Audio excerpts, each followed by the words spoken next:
Good afternoon and welcome to McKie Field at Hayden Park for the Sunday game between the Miami RedHawks and the Eastern Michigan Eagles. A chance for a sweep, a second of the season for this Miami RedHawks group as they look to improve to 11-4 and get their win streak up to 3 games. My name is Andrew Relvas, joined alongside Jake Zirolli. And Jake, last 2 games have been great for the RedHawks, looking to continue to keep it moving here on Sunday. They really have. A combined 21 runs in those 2 games. The bats have been going real well. They look to continue that today. And more importantly, the pitching has kept things very, very solid. Yesterday got a little shaky towards the end, but overall, a great pitching performance. Cameron Novak with an awesome, awesome day out there. In his first career start, Novak with 4.2 innings pitched, 3 hits, 2 runs, no walks, which is very important because later in the game after Novak exited, the walks started to ramp up a bit, got Eastern Michigan back into the game, but Novak also punched out 6 on just 62 pitches, so a very solid first outing from Novak. And he is a freshman, so it was even better that he was able to do it early. Here's the starting lineups for Eastern Michigan. It's Nathan Borchardt hitting first, Ty Stecco in second. Devin Zirolli is the third hitter. Kevin Krill is hitting cleanup on the DH. Keegan Nupp, the 5 hitter. TJ Williams hitting 6th. Demir Heidelberg batting 7th. Nick Weaver hitting 8th. And Drew Jones rounding out this Eastern Michigan lineup. And for the RedHawks, it is Clayton Burke looking to do damage and mow down this Eastern Michigan team that has struggled to start the season, coming with a record of 4-11, and they're trying to really find some sort of positive momentum in this early portion of the season. But we'll wait and see, and we'll see if the RedHawks can get their second sweep on the season. Miami wearing their home reds with the white pinstripe pants and the red jerseys. And meanwhile, Eastern Michigan, they're wearing their traveling road whites. All set to go. Thanks again for joining us and spending your Sunday afternoon with us. It's Nathan Borchardt, and he will take a first pitch ball from Clayton Burke upstairs. We're officially on our way, 1:04 first pitch time. Borchardt 1 of 5 yesterday with 3 strikeouts, looking to turn things around today. Here's the 1-0, and Burke rifles that in for a strike, 1-1. Borchardt entering today a .346 hitter. Couple of doubles, home run, and 6 RBIs. So he's had a pretty good swing of things recently.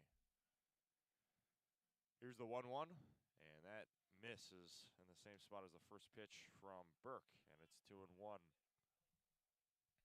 An offensive alignment for Miami. It's Novak in left, Dirks in center, Harrison right.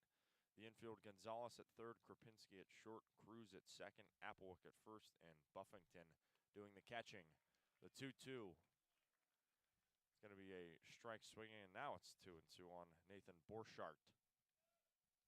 See what Burke can do here.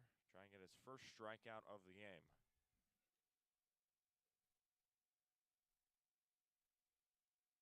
Base is clear. And here's the 2-2 from Burke. Just outside. It had a decent spot, but the framing just a little bit outside, and we've got a full count. 3-2 on Nathan Borchardt in the first.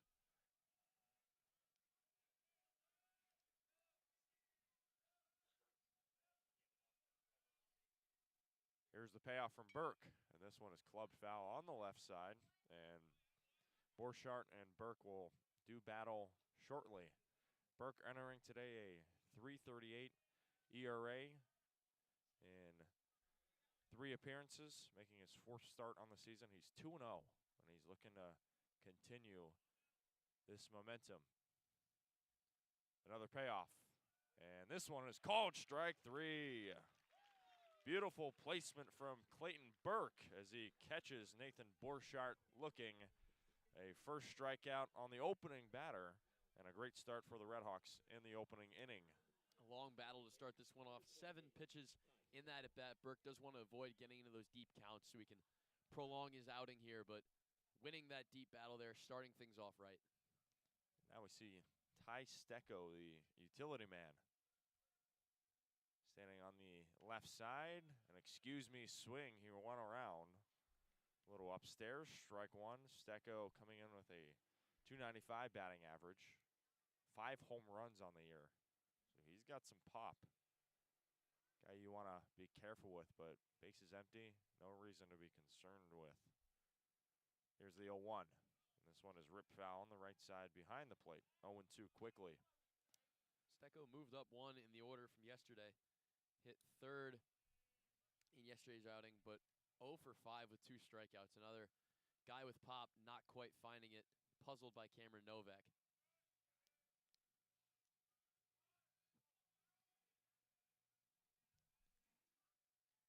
Base is empty. Here's the 0-2 pitch. And that one just misses low. Burke so far, he's had good command in his second season with Miami.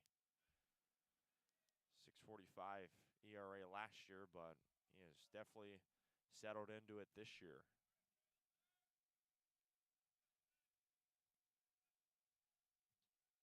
Stecco waving the bat on the left side, and here's the 1-2 pitch. In there for strike 3, back-to-back strikeouts looking from Clayton Burke, and there are 2 quick outs in the opening inning. Another one on that inside half. The breaking ball just sort of fell in there, fooled Stecco, painted the inside half. Another backwards K. And now we see Devin Zirolli. Zirolli hitting .180 entering today, 11 RBIs. 3 doubles, 1 triple, and 4 home runs. Lays down a bunt on the left side, it rolls foul though, and it'll be 0-1 to start things out. And for this Eastern Michigan team, they're trying to continue playing well in MAC play like they did last year. They made the MAC tournament, and they're trying to make it back to the east side of the state.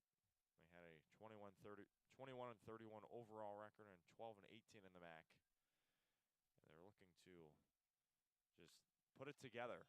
This one popped up behind home plate, and this one will go foul. 0-2. Zyrus did have a home run yesterday. Really the first crack in the armor of Cameron Novak yesterday.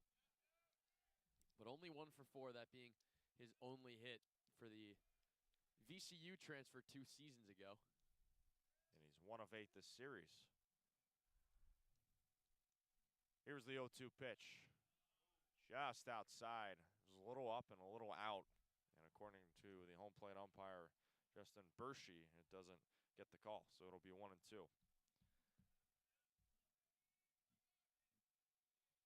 See what Burke can do again. Base is empty and 2 outs. And Burke trying to set him down 1-2-3. Here's the 1-2. Swing and a miss. Strike 3. Clayton Burke opens up the game by striking out the side. And he's feeling way hot off the mound after the first frame. What a start for the RedHawks. No runs, no hits, no errors, and no one left on base. A perfect start for Burke and the RedHawks. And we will take a break and return to the bottom half of the first to see the RedHawks up to bat. Stay with us. You're listening to Miami Baseball on Red Hawk Radio.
Welcome back to sunny McKie Field at Hayden Park for the bottom half of the first. And here is Miami's lineup. It is Marcus Dirks leading off, Ryan Novak hitting second, Evan Applewhite in the 3-hole, Tommy Harrison in the cleanup spot, Carson Rather in the 5 spot as the DH, Ignacio Gonzalez hitting 6th, Dom Krupinski hitting 7th, Matthew Buffington hitting 8th, and then rounding out this lineup, it is Diego Cruz at 2nd. And the RedHawks will be facing off against Tommy Rose, the freshman. What can you tell us about him, Jake? Well, in 3 appearances this season, only one of them being a start through 8.2 innings, excuse me. With a 4.15 ERA with a whip at just about 1.7, Rose has been somewhat productive. 4 strikeouts, 3 walks, yielding an opposing batting average of .353. So definitely hittable. Does not have the fastest stuff, so almost similar to Michael Pfeiffer yesterday. We'll see if the RedHawks can jump on him like they did. Marcus Dirks at the plate in a 1-1 count on the right side of the plate. And here's the pitch that floats in there for a strike, nicely framed by the catcher, Weaver. Dirks coming out of transfer from Kansas City Community College, spent 2 seasons there. He was a Gold Glove winner, so a good fielder. And this ball is grounded on the right side. Coming in as Stecco flips over to first, and that is out number 1. A 4-3 put out to open things up here at home. Routine play there for Stecco, charging it on his left side. Easy sidearm throw to the first baseman board chart.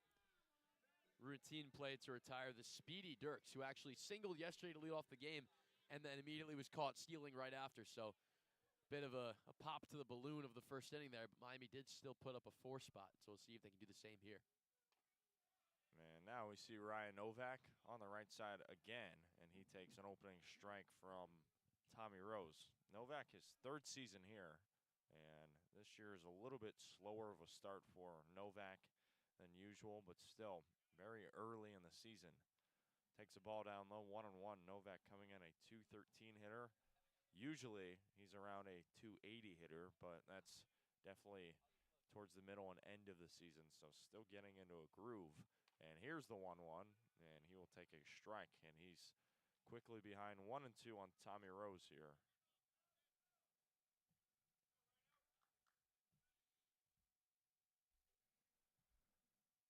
Base is empty. And here's the 1-2 pitch, and this one is fouled back, gets away from the backstop Weaver, and that will be a drop 3rd strike, and he will get a free pass over there. So nice awareness there by Novak. The strikeout will still count, though, for Rose, and the RedHawks have their first base runner on this afternoon.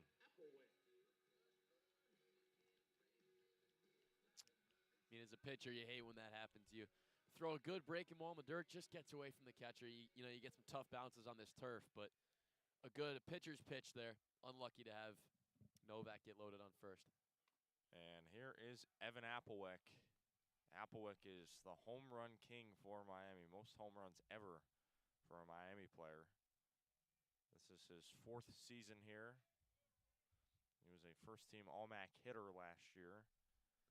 He's ahead 1-0 on Tommy Rose, and this one will float outside for a ball, and Applewhite is ahead 2-0. We talk about Applewhite's power, how good of a hitter he is. What I think people don't talk about as much is his eye. He's a very disciplined hitter. Rarely strikes out looking. That's something that really just makes his hitting game so well-rounded. The 2-0.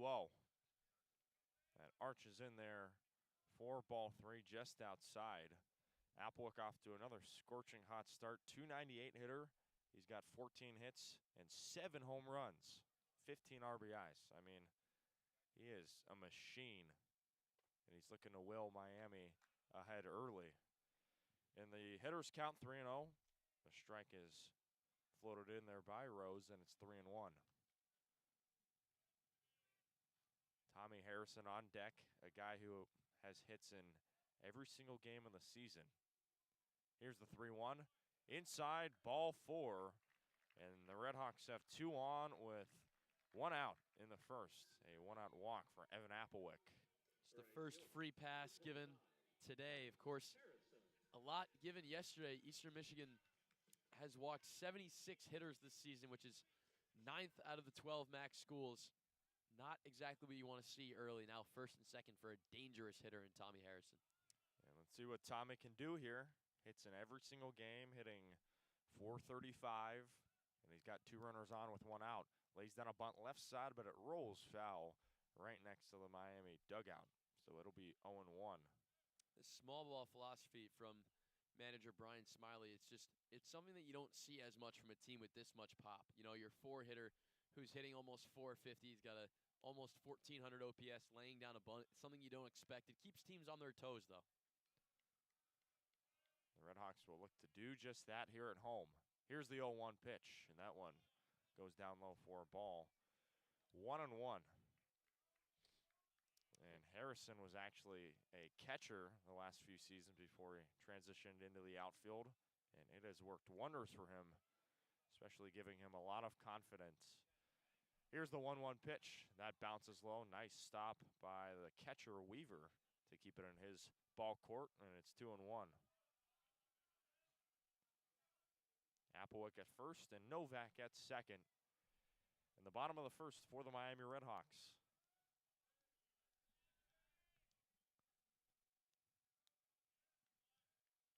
RedHawks are looking for their second sweep on the season. And here's the 2-1. In there for strike 2, just down the middle. Now we'll see what Tommy Harrison wants to do. 2 balls and 2 strikes coming up. Harrison, another RBI machine, 17 on the season, and looking to add on more. The 2-2 bounces down low, took a big skip to Weaver, and it's a full count, 3-2. And actually in this same situation yesterday with Novak on second, Applewick on first, Harrison ripped a double, scored both of them. Potentially a deja vu moment for Tommy Harrison. Runners going. This one won't matter. Ball 4 below, and the bases are full of RedHawks here in the first. Back-to-back walks, Applewick and Harrison, and Miami is cooking in the first, looking to fully cash in. Early pressure now. They're juiced for Carson Rather. Rather actually with a career game on Friday. It was 4 of 5 with 2 doubles and a triple.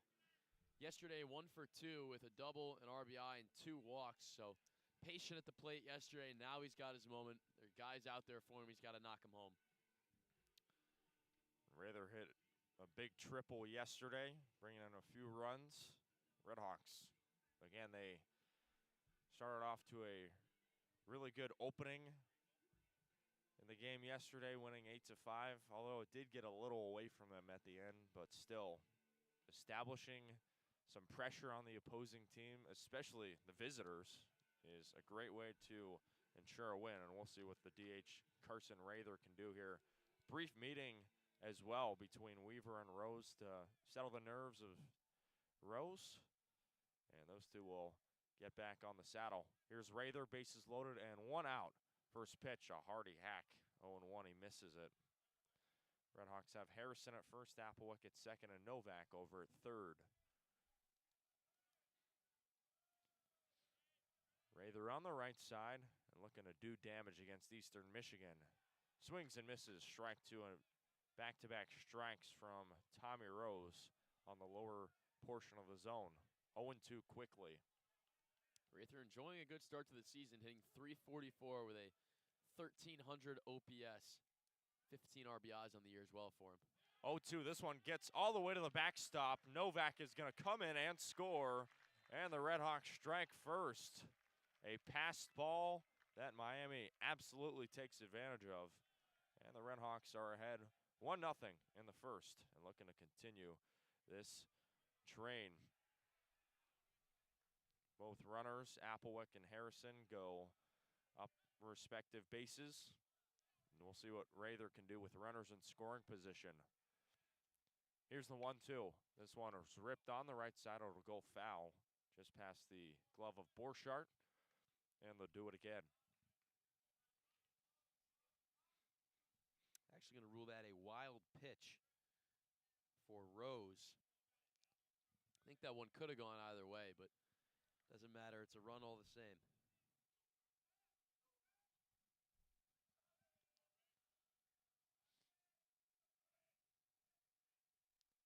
Here's the 1-2. This one misses inside for a ball. 2-2 on Rather. Gonzalez on deck next. Krupinski right behind him. This will be the 25th pitch of the inning for Rose. Miami's done a very good job at that, getting pitchers deep into counts, forcing them out early. The 2-2. Swing and a miss, strike three. That's a huge strikeout for Tommy Rose to settle the nerves and settle this momentum momentarily. And that is the second out in the first. And now you think back to that drop third strike on Ryan Novak. Rose got the K with a great breaking ball down low. Just got away from the catcher Weaver back there. If that doesn't get away, or even if you record the out at first, you wonder, is there a one spot on the scoreboard for Miami right now? I don't know. And here's Ignacio Gonzalez on the left side, and he will take a first pitch ball. That one missed on the other batter's box, way downstairs. Gonzalez coming in with a .250 batting average, 10 hits on the season so far, and he fouls one back.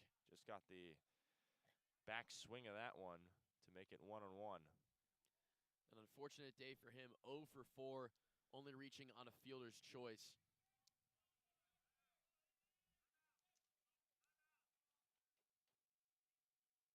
And the first base umpire, John Sapphire, telling Dom Krupinski to move away from home plate a little bit. He was encroaching on it, but he'll have to take a few steps back.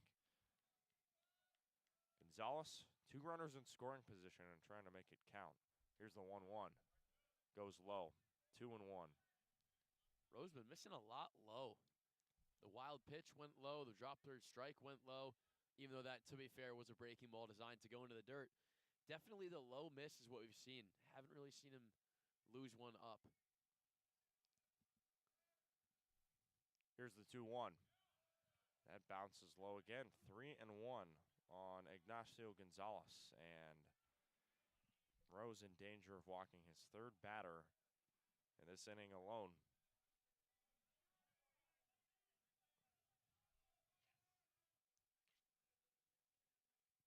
Runner at third and runner at second, and Rose will step off the hill for a moment and collect himself. I think a walk here might warrant a trip out to the mound from pitching coach A.J. Actor. Calm down the freshman Rose. Here's the 3-1. And Rose absolutely hammers this one deep in the air out to left, and this one is gone. It's a 3-run shot for Ignacio Gonzalez, and the RedHawks explode here in the first. They're up 4-0 in the opening inning. That is home run number 3 for Ignacio Gonzalez, and the RedHawks are absolutely well out in front in the opening inning. I mean, that ball was crushed. That thing got out of here in a hurry. Sure, there is a little wind going down, but that one is easily onto the lawn of Markham Hall. As yes, now there will be a mound visit. Gonzalez jumped right on that. A 3-1. He was looking for one pitch. He got it, and he sent that thing over the left field fence for his third blast this season, and moving him up to 11 RBIs on the campaign as well. And Gonzalez, only a sophomore, and you really like that swing from an underclassman, and took advantage of another underclassman player in Tommy Rose, who is struggling right now. Mound visit with the pitching coach and the infield, trying to settle his nerves. Overall, just a really encouraging start like we've seen a lot this season from Miami. And Rose will stay on. Still really early. No need to really dig into that bullpen. And looks like they are going to pull the plug on Rose. So that's going to be it for him. And we will take a pitching substitution break. We'll be back. Miami up 4-0 in the first.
back in action.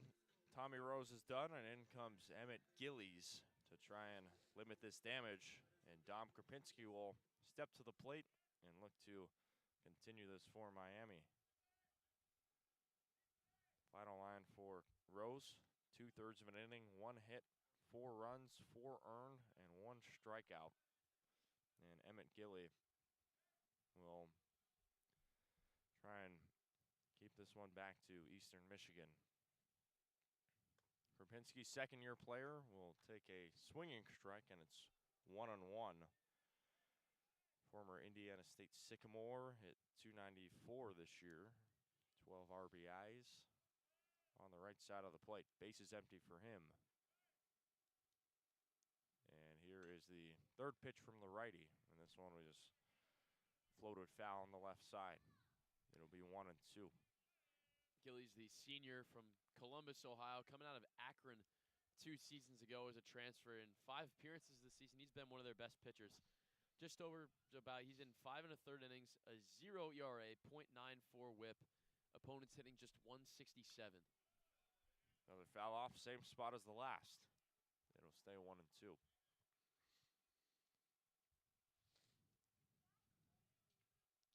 And he is a player who also has a brother on the team. This one goes high for a ball, 2-2.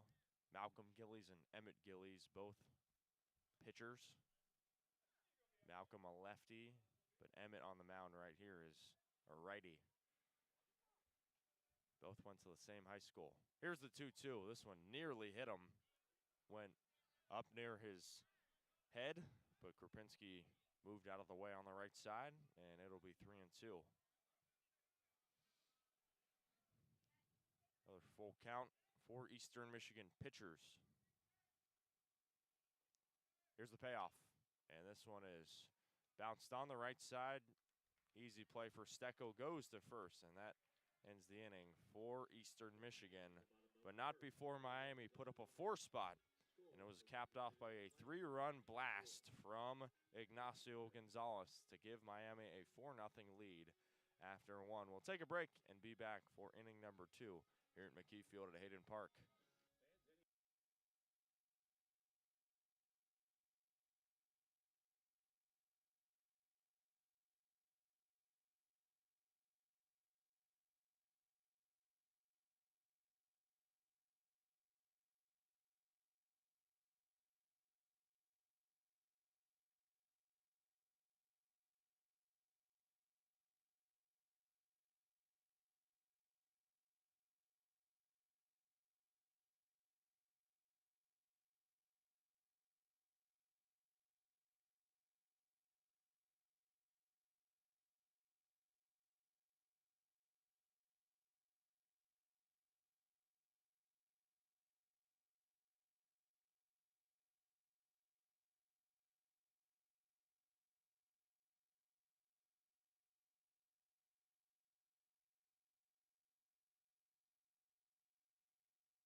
Welcome back to the friendly confines here in Oxford, Ohio, at McKie Field at Hayden Park for inning number 2. It's the visitors' half with 4, 5, and 6 due up. Krill, Nupp, and Williams to face Clayton Burke here in the second inning of action on Sunday afternoon.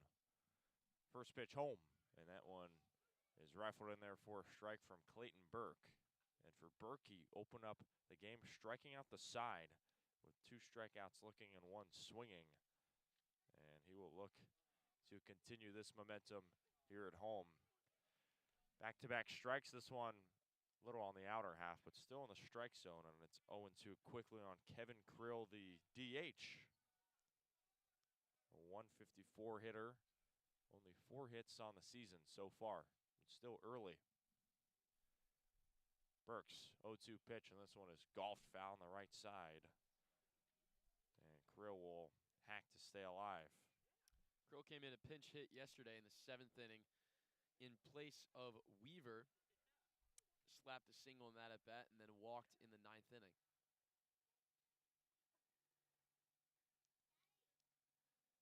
Here's the 0-2 pitch, and this one goes outside for a ball on the right side of the batter's box.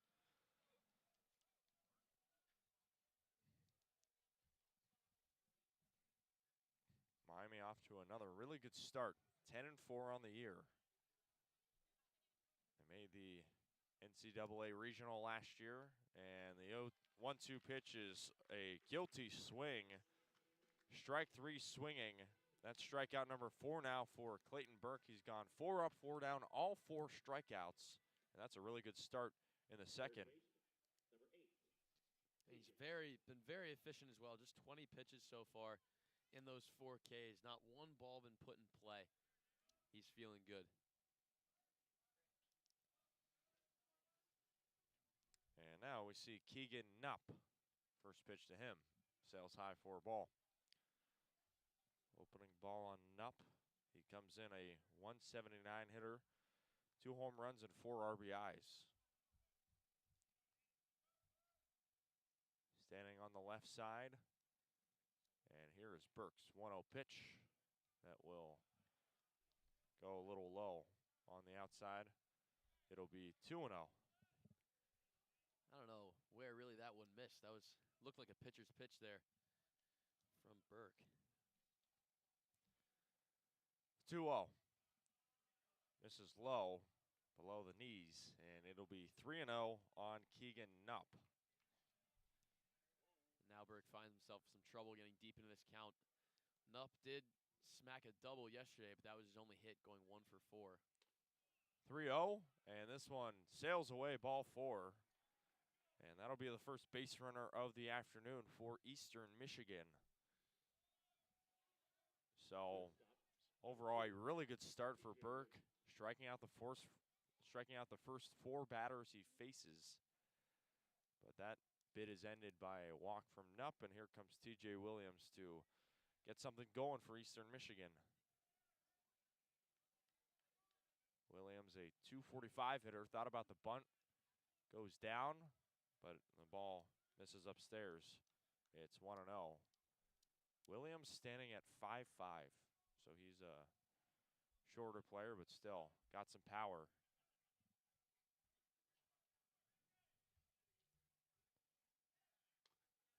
Waves to bunt again, but that one is a called strike 1. Williams being 5'5", I myself am only a 5'7" or 5'8", so I'll keep my mouth shut about that. But yesterday, 0 for 4 with 3 punch-outs, so not his best day in the leadoff spot. Today, finds himself in the 6 hole. Maybe it'll help his approach a little bit. Got a guy out there for him. Pickoff over at first, and Nupp will scoot back quickly. Sticks on the board here in the second. Another pickoff attempt, but comes up empty. And Williams, the senior, he's a transfer from Kansas. So transfer from the Big 12, made it down to the MAC level and looking to make his presence known.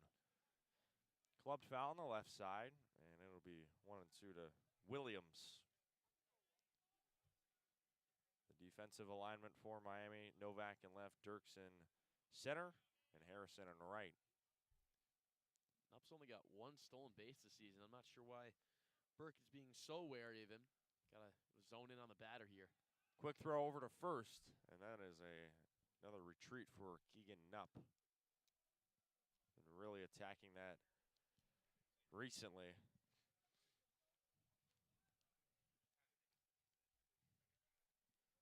And the 1-2 pitch from Burke. Sails high for a ball, 2-2 for someone a little bit taller. That might have been a called strike, but it'll stay 2-2. Williams actually was originally at Heartland Community College. Spent 2 seasons there. Career .422 hitter at the community college level. Played in 24 games, as you said, Andrew, for Kansas last season. This one is popped up in the air out to shallow center. Who's going to have it? It'll be Ryan Novak waving a couple of RedHawks off. And that will be Out number 2 in the second. Nicely done by Novak to take initiative, the veteran. And now we see Demir Heidelberg coming in. 2 outs, runner at first. And Eastern Michigan trying to get their first runner in scoring position. Yesterday was Heidelberg's third game of the season, his first start. Solid day for him, 2 for 4. Nupp is going. The throw at second is just late. Was a great throw from Buffington, but just a little late there. The throw was right on target, but the tag was a little late from Krapinski. And that will be the first runner in scoring position of the afternoon for Eastern. I guess Burke was right in being wary of him on third base there. Only having 1 stolen bag all season, but there's number 2. Heidelberg, the freshman on the left side, waving the bat, along with his front foot for a moment. The 0-1 pitch, and this is low for a ball, 1-1.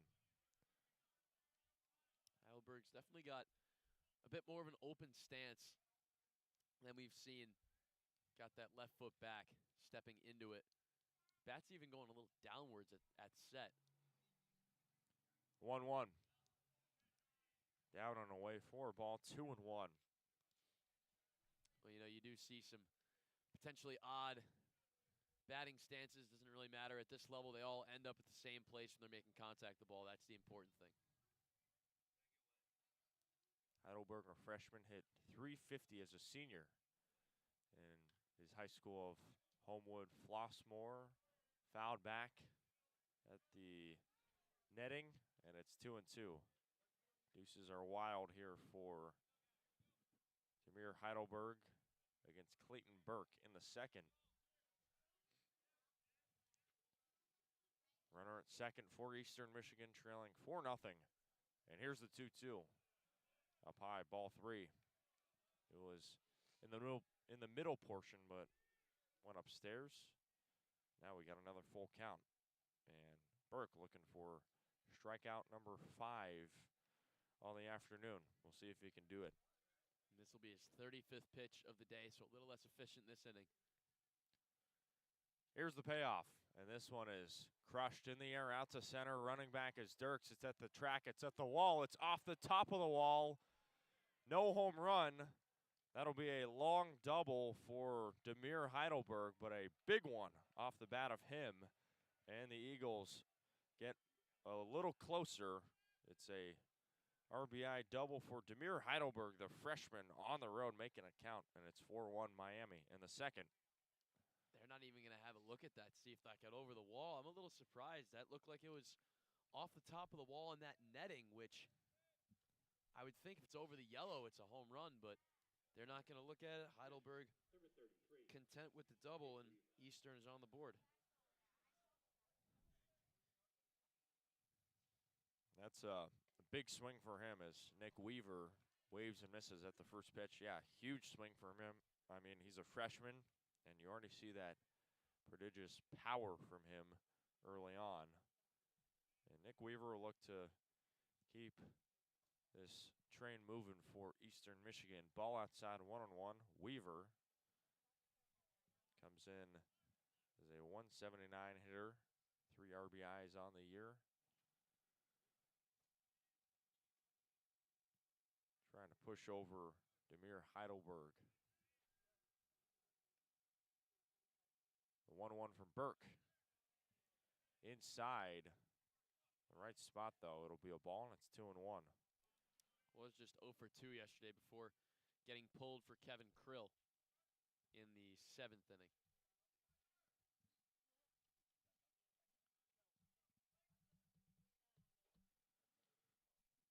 Decent lead for Heidelberg. This one popped up foul, close to us. It'll be 2-2. I think I could have caught that if I stood up.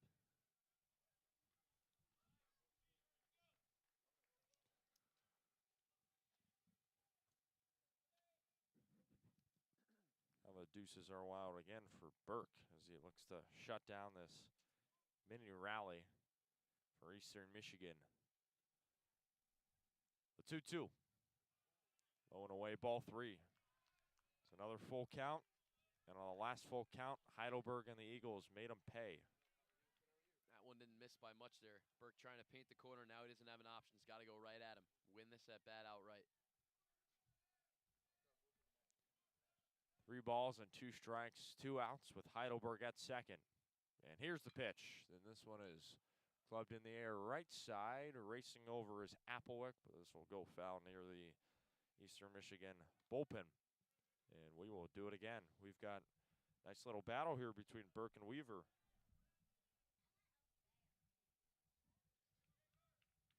Pitch count's getting a little too lengthy for Burke here. They want to prolong him because Miami's done a very good job of limiting the bullpen usage. Austin Bergen only had to come in for 4 pitches yesterday, but a short start here would mean that wouldn't happen. Another payoff, and this one is laced out to left. That'll drop in front of Novak for a base hit. Heidelberg racing around third. He comes in to score. Sliding into second is Nick Weaver. That's back-to-back RBI doubles for the Eastern Michigan Eagles. And the score is now 4-2. Eastern has cut into Miami's lead in a big way in the second. A nice piece of hitting there from Weaver. That 3-2 pitch was a little close. Looked like he might have even gotten it off the end of the bat, but had that top spin, just dove right into left field. Novak had nothing else to do but catch up to it, spin around, try to chuck it in. But Weaver was able to stretch that maybe into a double, and now we will see a visit from Miami's pitching coach, Larry Scully, for his famed slow walk out to the mound. Buffington joins him on the hill. And for Burke, pitch count at inching closer to 50. So he's just trying to weather the storm here. You got to give these lower hitters for Eastern Michigan credit. They've been battling in counts. They haven't been checked out, and they've been really working well against Clayton Burke here. Next man up is Drew Jones. This already has been a 27-pitch inning for Burke. This has got to end quickly if he wants to see more, as Coach Scully makes his jaunt back into the dugout. And here is Drew Jones. Jones on the left side trying to bring in another Eastern Michigan Eagle like Heidelberg and Weaver did before. Trying to make it 3 for 3, and Burke trying to shut it down. First pitch is a good one, strike 1 on the lower half. Jones, another utility guy. Eastern Michigan's got a few of them. In the double leadoff role today, as well as he was yesterday, he went 2 for 4 with a double, a stolen base, and 2 RBIs. Chopped over to third. Gonzalez has it. He throws over to first on one hop, and it's in time. Nicely done. A 5-3 putout to end the threat and end the inning. But damage has been done by Eastern Michigan. They scored 2 thanks to RBI doubles from Heidelberg and Weaver. And after an inning and a half, it is Miami 4 and Eastern Michigan 2, but the RedHawks are looking to get back on the saddle and get this offense moving. Stay with us. You're listening to Miami Baseball on Red Hawk Radio.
Second half action set to go here at McKie Field at Hayden Park.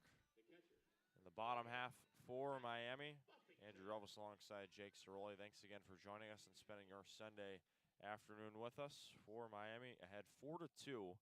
It'll be 8-9-1 Buffington, Cruz, and Dirks to face Gillies. Emmett Gillies on the hill will fire in a first pitch strike. He replaced Tommy Rose, who gave up a 3-run bomb to Ignacio Gonzalez in the first, but he got the first batter out he faced in Dom Krapinski.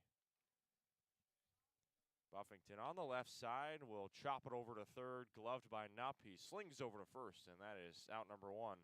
A 5-3 put out to open things up in the RedHawks' second.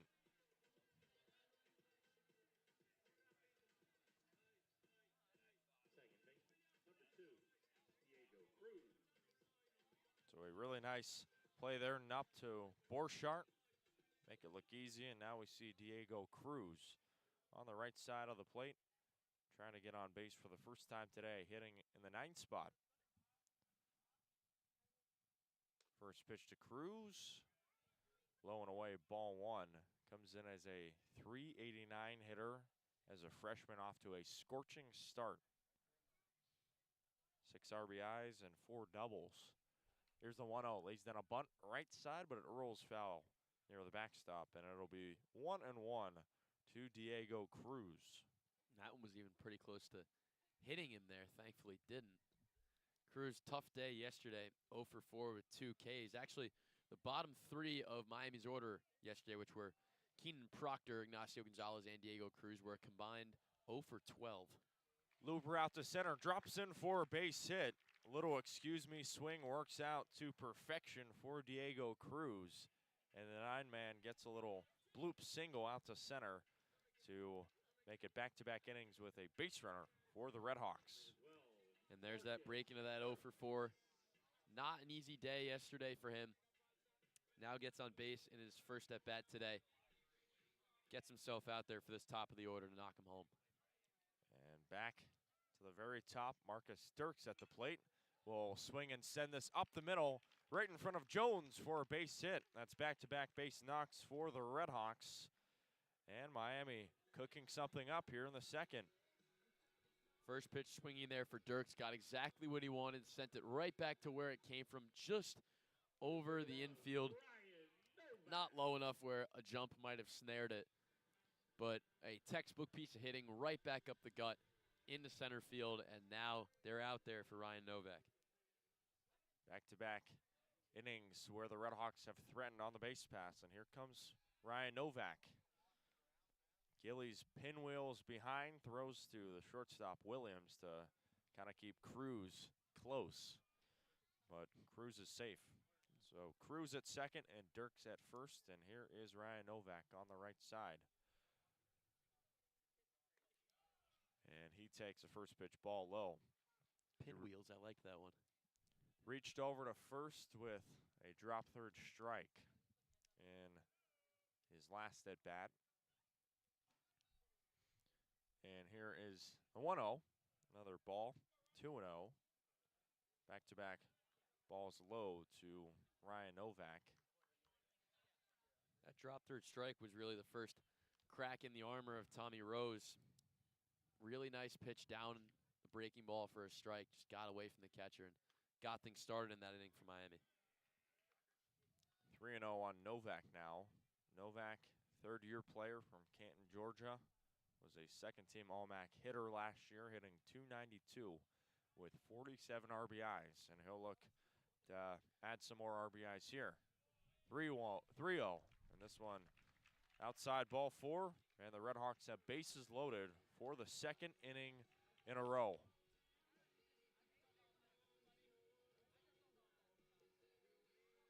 So a really good start for Miami again. And here comes Evan Applewick, who is a problem with bases loaded. He is an RBI threat. He's a home run threat. And Gillies got to be careful here as he tries to thread the needle against the Miami home run king, most home runs ever for a Miami hitter. And now Here comes an Eastern Michigan Conference trying to calm down Gillies like they were trying to calm down Rose in the first inning as well. Eastern does have an arm warming up in the bullpen. Can't tell who it is from here, but a right-hander, which is to be expected, as Eastern Michigan actually only has 4 left-handed pitchers on their roster, but could be a quick hook on Gillies here if he does run into more trouble. And with the bases loaded and 1 out, I think the last guy you want to see on Miami's roster at the plate is Evan Applewick. Like you said, the home run king. Applewick is enjoying a great start to the season with an OPS of 1262, 7 home runs, 15 RBIs. Did not have his best day yesterday, 0 for 2, but walked 3 times and was actually caught stealing once. But exactly the guy that you want to see at the plate if you are manager Brian Smiley. He wants this bad, didn't have any RBIs yesterday, ready to knock one in today. And this is Evan Applewick's spot. Bases loaded with 1 out. Miami ahead 4-2 in the second. Cruz at third, Dirks at second, and Novak at first. First pitch, outside and away, ball 1. And for Gillies here, this is a guy who you got to avoid throwing anything down the middle or around that real estate. I mean, Applewick can really make you pay. Already gotten on today with a walk. Looking to make it 2 for 2. And he'll take a strike. That one much closer. 1-1 on Evan Applewick. 4th-year player for Miami. Also a former Hoosier. Spent 1 season with Indiana but didn't play. And here's the 1-1. Low, ball 2. That one missed outside and away.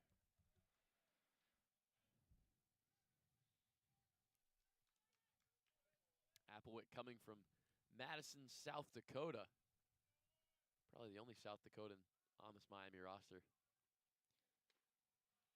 2-1. Called strike 2. And Applewick's in a battle here, 2-2. And last season, he tied the single-season home run record for Miami, 21 home runs and 74 RBIs for Evan Applewick. And Applewick will take strike 3. That one low. Doesn't believe it. And Gillies gets Applewick looking for the second out here in the second inning. We said earlier that Applewick's got one of the best eyes in the team. Rarely gets caught looking there. I think he might have either elapsed or just didn't think that one had it. But a good pitch from Gillies gets him there. And now 2 down for Harrison. Here's Harrison. Bases loaded. And it hits him. Gillies hits him on the right shoulder. A run will come in. Bases will stay loaded. And Miami is now ahead 5-2 in the second. So you'll take that by any means. Doesn't have to be a hit as long as you go station to station. And the RedHawks will bring up Carson Rather to fully clear the bases.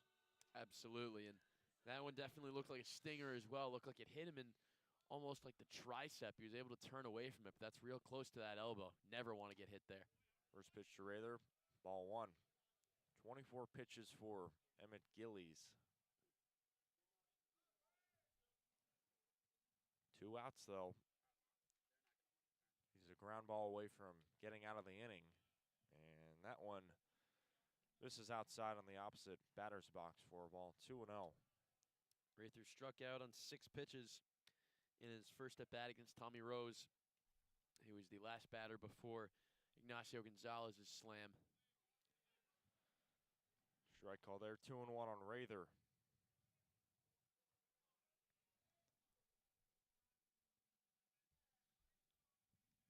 Rather, the lefty, splitting catching duties with Buffington, but today Rather is the DH. 2-1. That's called strike through on the inner half. And it's a 2-2 count. 2 balls and 2 strikes. Harrison at first, Novak at second, and Dirks at third.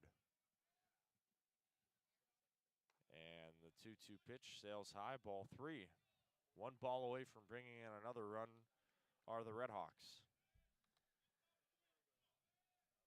Crucial scenario here. You need your pitch payoff. And this one is laced up the middle, but that'll be caught by Stecco, who stepped in a couple of feet before he made the catch, and that ends the inning for Miami. So the RedHawks strand all 3 runners, but a run comes in thanks to a Tommy Harrison hit by pitch. And the RedHawks extend their lead to 3 now. It's 5-2 after 2 full innings. And we will take a break and return back to action here at McKie Field at Hayden Park for inning number 3 coming up.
Top half of the 3rd inning between the Miami RedHawks and the Eastern Michigan Eagles here at home. 15th game of the season for Miami as they're ahead 5-2. And for Eastern Michigan, it'll be 1, 2, and 3, Borchardt, Stecco, and Zirolli. And Burke, this is on the first pitch for a ball 1-0. Well, so far for Burke, he's been pretty good. 4 strikeouts for Burke. Open up the first inning with a strikeout the side scenario. And on the first 2 pitches to Borchardt, it's 2-0. Missed both of them on the outside half. The 2-0 pitch from the righty again. Borchardt will bunt foul, but this one hit the very top of the beam, connecting the netting. So it'll be 2-1, a long and unusual strike. I mean, that was the longest bunt I've ever seen. I think if that beam was in there, I would have caught that, but I don't know. The 2-1, and this one is fouled back behind the press box and away over the top, and it'll be 2-2. So after 2 first pitch balls, Burke battles back and gets back-to-back strikes, 2-2.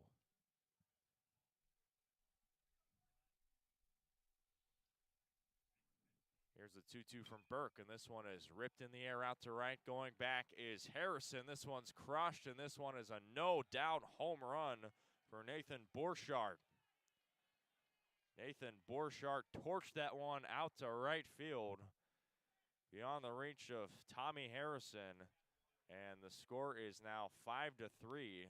So a big answer by Eastern Michigan, and that's home run number 2 on the season for Borchardt to draw Eastern Michigan within 2 runs. Tommy Harrison, just watch that thing go. That was high and never stopped going. That thing was hammered into the parking lot back there. Hopefully everybody's car is okay, but that thing got out of here quick. And after a really good start, Burke has recently been kind of hit around, but he opens the Stecco at bat up with a first pitch strike, a wave and a miss. Last inning gave up back-to-back RBI doubles that were hammered. And he opens the 3rd up with a home run, and out comes Miami pitching coach Larry Scully to settle the nerves of Clayton Burke. A couple of Miami arms are up and throwing, so we'll see if this is the end of the line for Burke, who's up to the about 50 pitches. Actually, this next offering will be his 50th, so you wonder if it's at a one more mistake and you're pulled kind of scenario, or if they're just giving him a pep talk, pardon me, just giving him the rest of the inning. Now getting into the 2, 3, 4 section, it's a tough place to now bring in a new guy. You wonder if you want to let Burke keep going, even though this is the second time they've seen him. But 2, 3, 4 have all fanned to Clayton Burke, so we'll see if he can get through this tough section of the order. That would be great, because then pushing that bullpen usage back another inning. Miami's schedule certainly is packed. They've got midweek and then another weekend series, so got to keep the arms fresh. 0-1 pitch. Guilty swing. He did not go around, so Stecco just stays behind, and it'll be 1-1. Yeah, you got to keep these arms fresh, especially in the early portion, to avoid injury and just keep this team on schedule. Those midweek games are crucial to win. The 1-1 from Burke to Stecco, and this one is sliced in there for a strike. It's 1-2.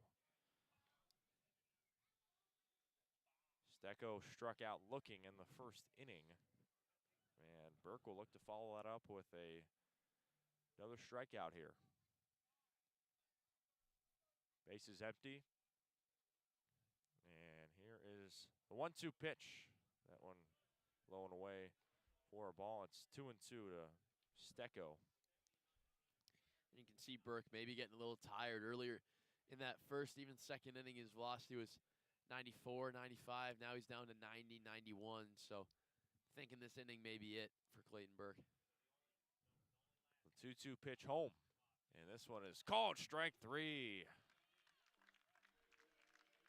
5th strikeout of the afternoon for Clayton Burke. He gets Ty Stecco looking for the second time today. And that is the first out here in the 3rd. He needed that one. Absolutely did. Another frame on Stecco. Now Devin Zirolli coming up. Would love another K.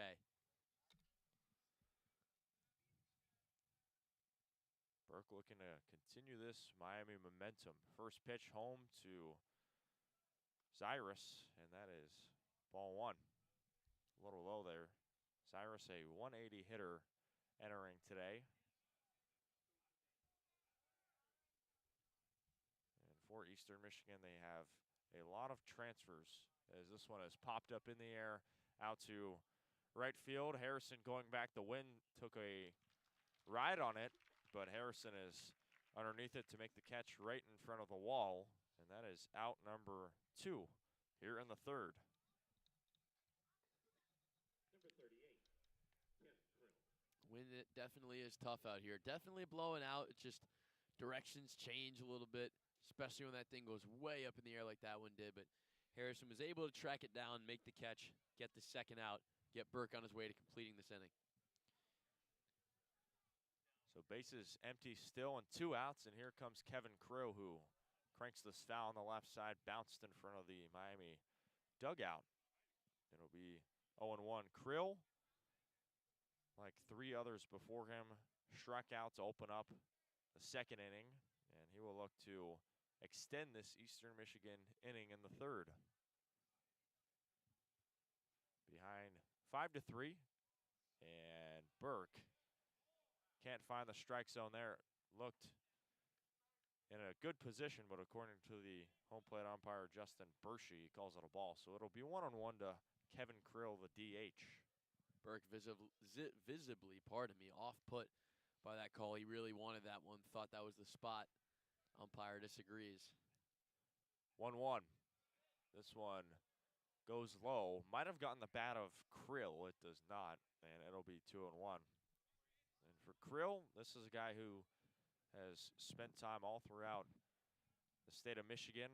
Went to Kalamazoo Valley Community College for a season, and also spent time at Oakland, playing for the Oakland Golden Grizzlies. Here's the 2-1, a wave and a miss upstairs. It's 2-2 on Kevin Krill.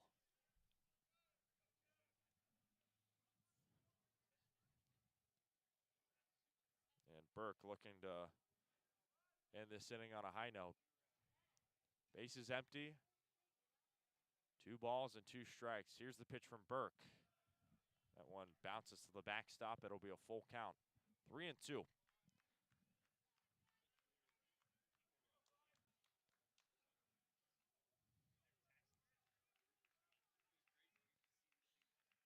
This might be the final batter that Burke faces.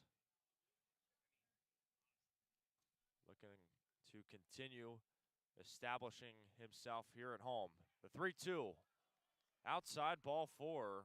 It looked like Justin Bershey was about to wave the strikeout signal, but that'll be ball 4, and that extends the inning for Eastern Michigan.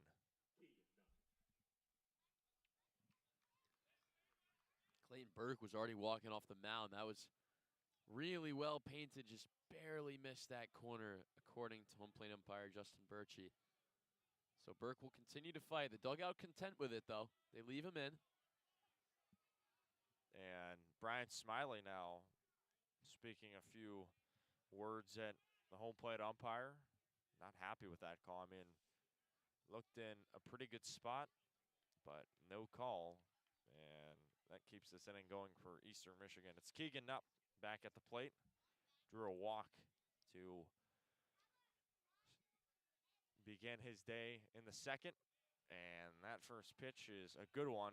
Rifled in there, 4-strike-1 on the inner half on the righty Keegan Nupp. Drew a 4-pitch walk, then stole second base in his first time up. Slight lead over at first for Krill, and that will miss away ball 1 for Burke. TJ Williams on deck. Nupp trying to get on base in 2 straight at bats. Quick throw over to first. In comes the sliding Krill. He's safe, and Burke will head back on the hill with mission on his mind. Get Keegan Nupp out here and end the inning. The 1-1. Called strike 2. That one on the outer half, called a strike. And Burke is 1 strike away from escaping the third with only 1 run. Still going with the leg kick, no slide step, even with the base runner on.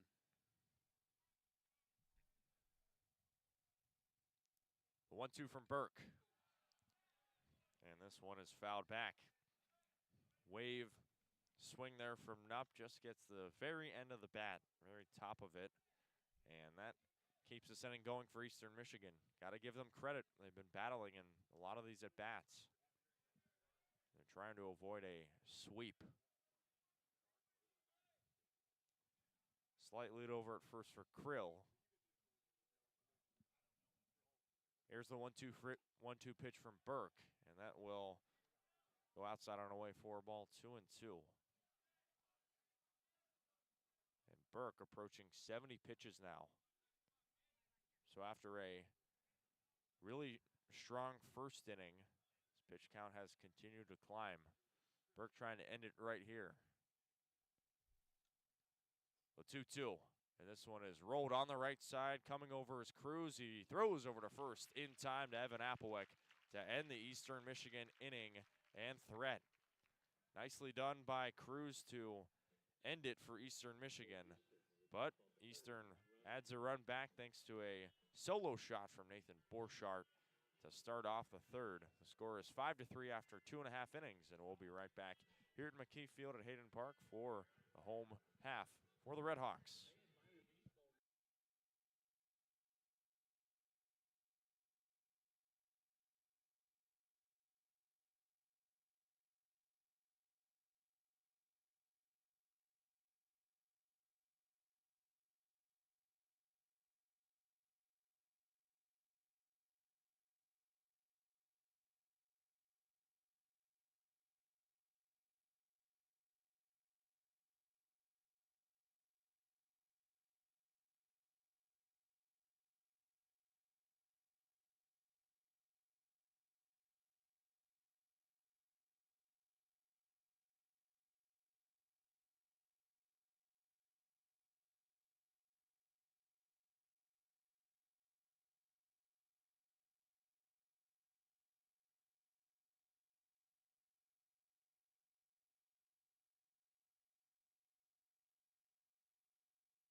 Bottom half of the third here at McKie Field at Hayden Park. The RedHawks versus the Eagles in the Battle of the Birds. Miami ahead 5-3. And for the RedHawks, it'll be 6, 7, 8, Gonzalez, Krupinski, and Buffington to face new Eastern Michigan pitcher, and Jared Isai-Minger. Final tally for Emmett Gillies: 1 1/3 innings pitched, 2 hits, 1 earned run, 1 walk, and 1 strikeout. And here is Ignacio Gonzalez, who is now ahead 2-0. Takes back-to-back balls below the zone. Gonzalez in his last at-bat sent 2 RedHawks home along with himself. Hit a 3-run shot out to left field. On the 2-0 pitch, this will be a called strike, so it'll be 2-1 on Gonzalez.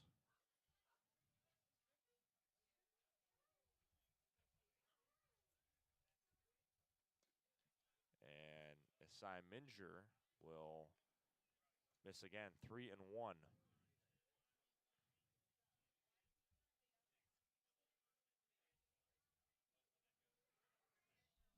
Base is empty, 3-1 to Gonzalez, and he will take a strike. Full count here, 3-2. Gonzalez has really been a nice addition for Miami. After not playing last year, he's really taken full advantage of the playing opportunities as he laces this one out to right, but it'll be right in the glove of Demir Heidelberg, who makes the catch for the first out in the third.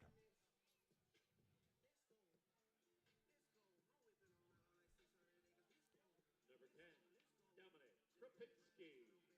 And now we see Dom Krupinski coming in the 7th spot for the RedHawks. 0 for 1 with a ground out, ended the inning for Miami in the first, but still, he is a dangerous hitter. Hit around 270 last year. When you got a 270 guy hitting in the 7th spot, you know you're in a pretty good spot.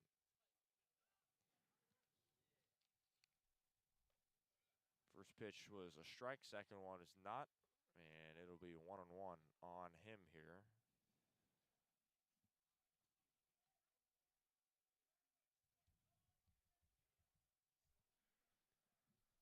The 1-1, and this one is a wave and a miss from Krupinski, and it is now 1-2.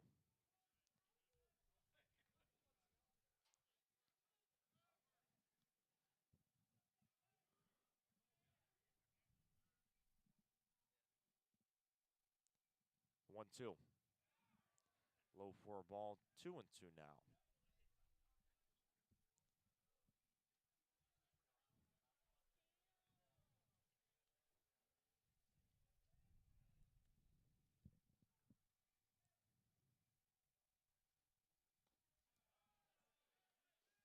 And that will be ball 3.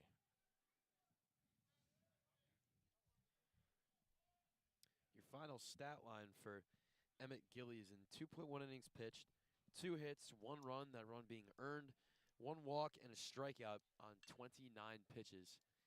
Now yielding to Landon Miller. And Krupinski flies this one out to Cyrus out in left field for the second out. So back-to-back flyouts for the RedHawks. And now Matthew Buffington will step to the plate and try and get a runner on in the third. And I had the pitcher wrong. I was looking at the wrong number. It's Mueller for Eastern Michigan. Mueller, the senior from Fremont, Nebraska, originally was at Omaha, so a new transfer, the former Maverick, now turned Eagle. In 3 starts this season, 0-2 with an ERA of almost 11.5, 2.5 whip, so not his best start to life in green and white. And Buffington skies it foul on the left side. He's 0 for 1 with a ground out over to third. Also played at Southeast Community College in Nebraska.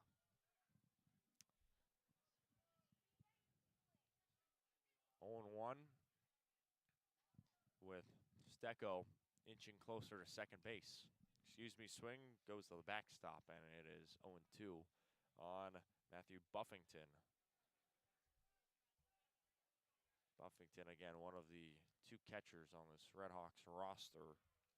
Technically 3 if you count Tommy Harrison. He used to catch behind the plate. The 0-2 bounces low. Buffington, a transfer from USF in the AAC. Spent 3 seasons in South Florida. Appeared in about 29 games for the Bulls. Also spent time at Kansas City Community College. So he's been around, now on his 3rd team in his collegiate career. 1-2.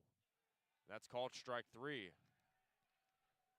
First strikeout of the afternoon for Mueller, and that ends the inning. It's a 1-2-3 third for the RedHawks, who go silently after the 3rd frame. Well, we're through 3 full innings, and Miami's ahead 5-3 in a really fun game so far. Stay with us here at McKie Field at Hayden Park for the middle innings coming up in just a moment.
Welcome back to McKie Field at Hayden Park, starting off the 4th inning here.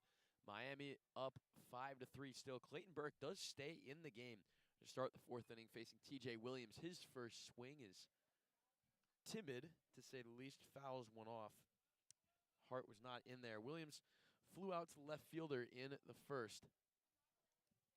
Pardon me, the 2nd. That was his first at bat. The 0-1. Another half swing, pushed down the 3rd base line. So quickly 0-2.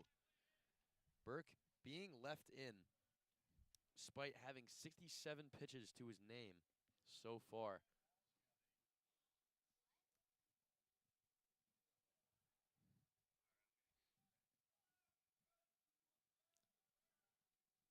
The 0-2 strays high.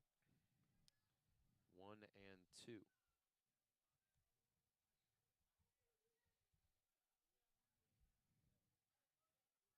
And for Burke, this might be his last inning, so hopefully you get a quick one like you had in the 1st, then hand it over to the bullpen.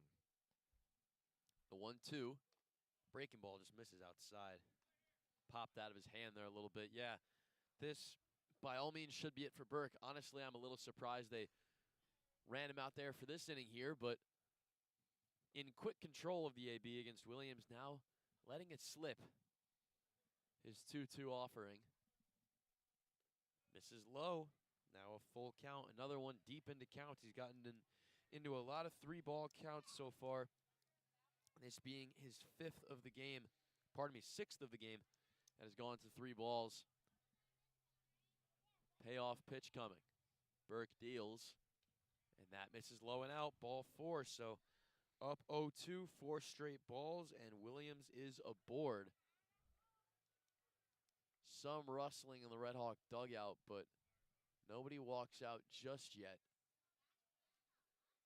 There is an arm throwing out there in the RedHawk bullpen. That is number 23, Jake Tedesco, the left-hander. Got a glimpse of the numbers, so he'll be the next man up when Smiley decides that it is Burke's time. A pickoff attempt over to first. Williams dives back in.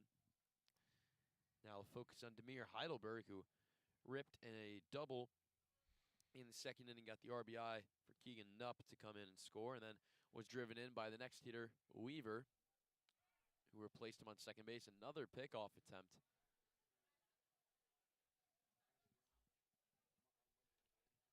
Burke stalling a little bit.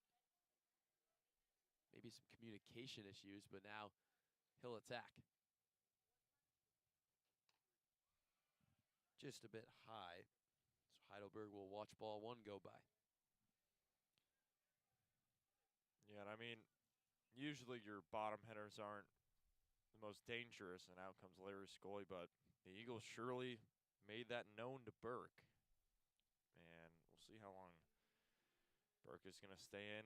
Like in the last few mound visits we've seen, it's at 74 pitches, and this very well might be it for him. But again, this is a third game in a series. This is a travel day for Eastern Michigan, and you got a lot of games coming up on the horizon, so you need to preserve these arms and really just not waste any of them. We'll see what the RedHawks do right here, but this is a bullpen that certainly they have a lot of open players and a lot of prepared players ready to do battle once their name is called. And one player's name has been called. The pitching change is, in fact, made. Clayton Burke will trudge back to the dugout, take a seat. Not happy with his day, really, but gave the RedHawks a solid 3+ innings. And now entering the fray will be Jake Tedesco, the senior left-hander from Grosse Pointe, Michigan. We will step aside, and we'll be back with you once we're ready to get back in action here, listening to Miami Baseball on Red Hawk Radio.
We welcome you back to Oxford, resuming the top of the fourth inning. Now entering the game as the pitcher is Jake Tedesco. Tedesco, in his senior season, standing at 6'5" from Grosse Pointe, Michigan.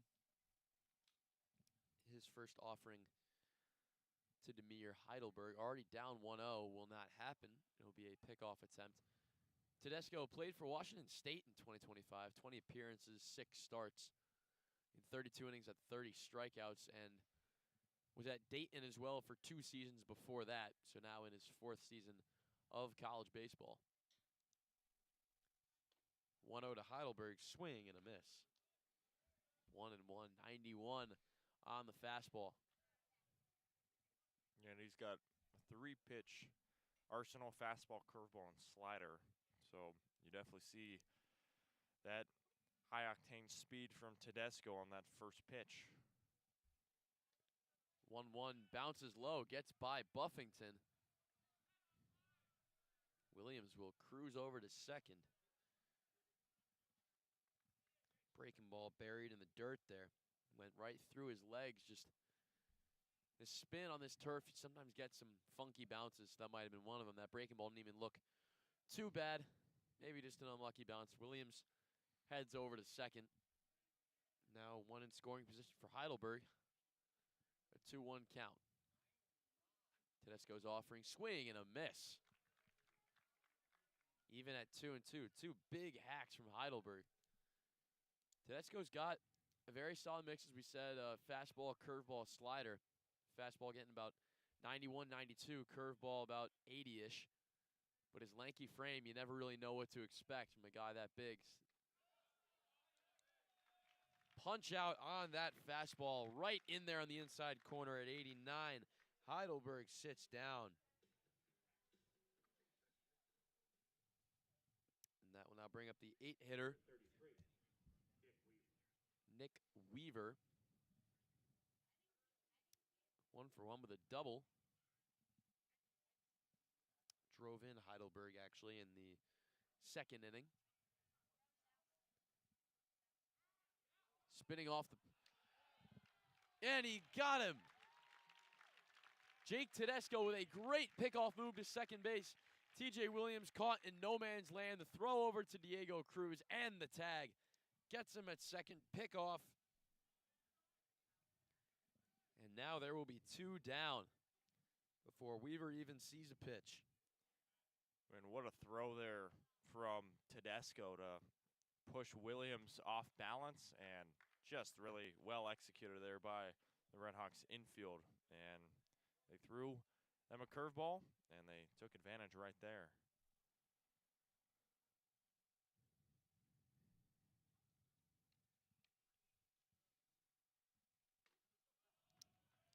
Another one in there to Weaver. Quickly 0-2. So Tedesco looking for a quick first inning to move things along.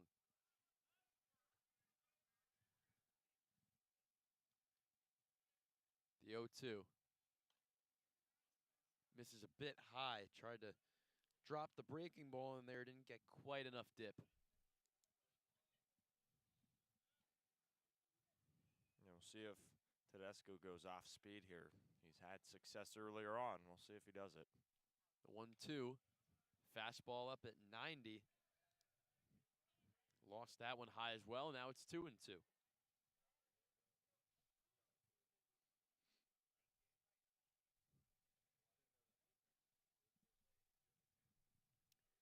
Tedesco ready. The 2-2. Flown into right center field. Dirks is under it, makes the catch, and retires the side. After 3.5 in Oxford, Miami 5, Eastern Michigan 3. We'll be back with you in just a moment on Red Hawk Radio. Stick around.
Bottom of the fourth inning in Oxford, we rejoin you.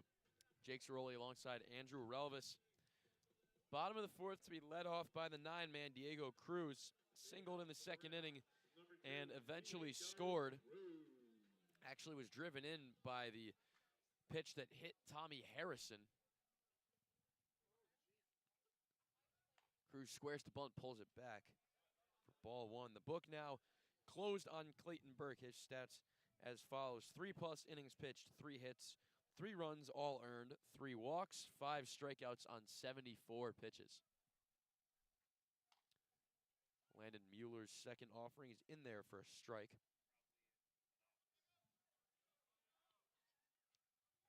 Mueller with 16 pitches in the third frame.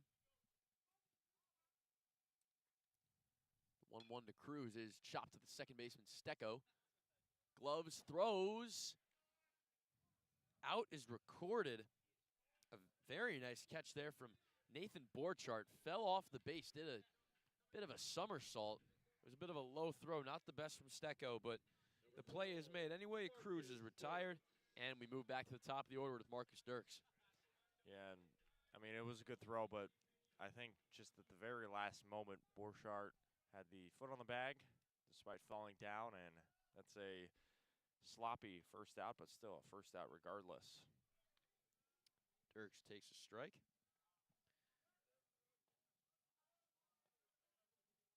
Dirks 1 for 2, ground out to the second baseman in the first, but a single in the second.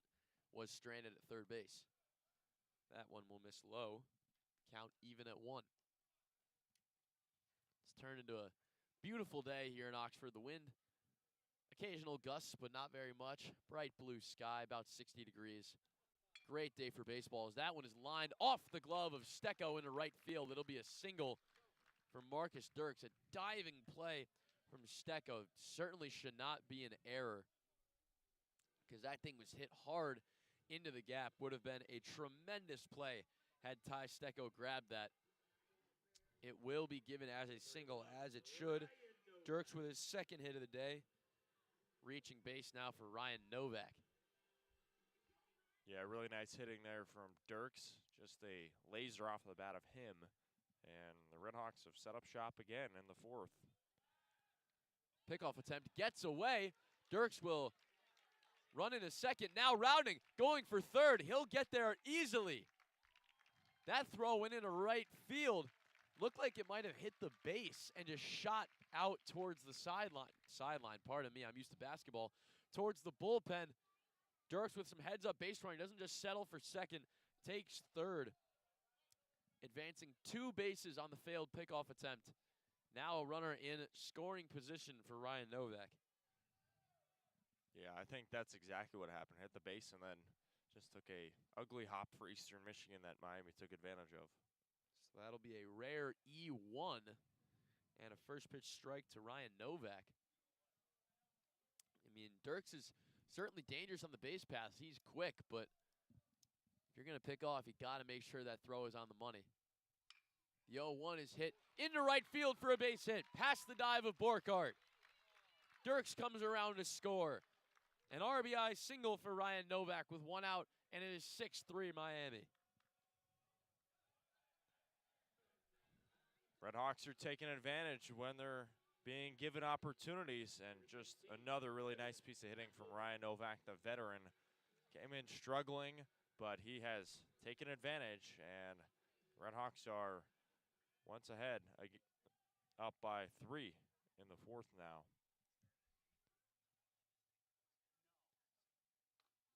Evan Applewick holds up the swing. It's a strike anyway. Now we're seeing a slide step from Landon Mueller with Novak on first, who can also run if needed, but won't be looking for the bag as Dirks were. And as I say, he starts to run but comes right back. An aggressive secondary. Maybe some sign miscommunication there? Certainly could be. Because it looked like he was ready to turn the Jets on. All of a sudden, comes right back. So sorry for throwing you for a loop there, folks. The 0-2 now to Applewick. Swing and a miss, strike 3. The low breaking ball in there at 83. Applewick goes down hacking his second K of the day. Not his best today. He'll have a seat. Applewhite actually without a hit now in his last 4 at-bats. Had 3 walks yesterday, the 1 today. But he is not pleased. Tommy Harrison takes a strike now with 2 outs. Novak on first. And Harrison has been on twice, walk and a hit by pitch. We'll see if he can make it 3 for 3 at this at-bat.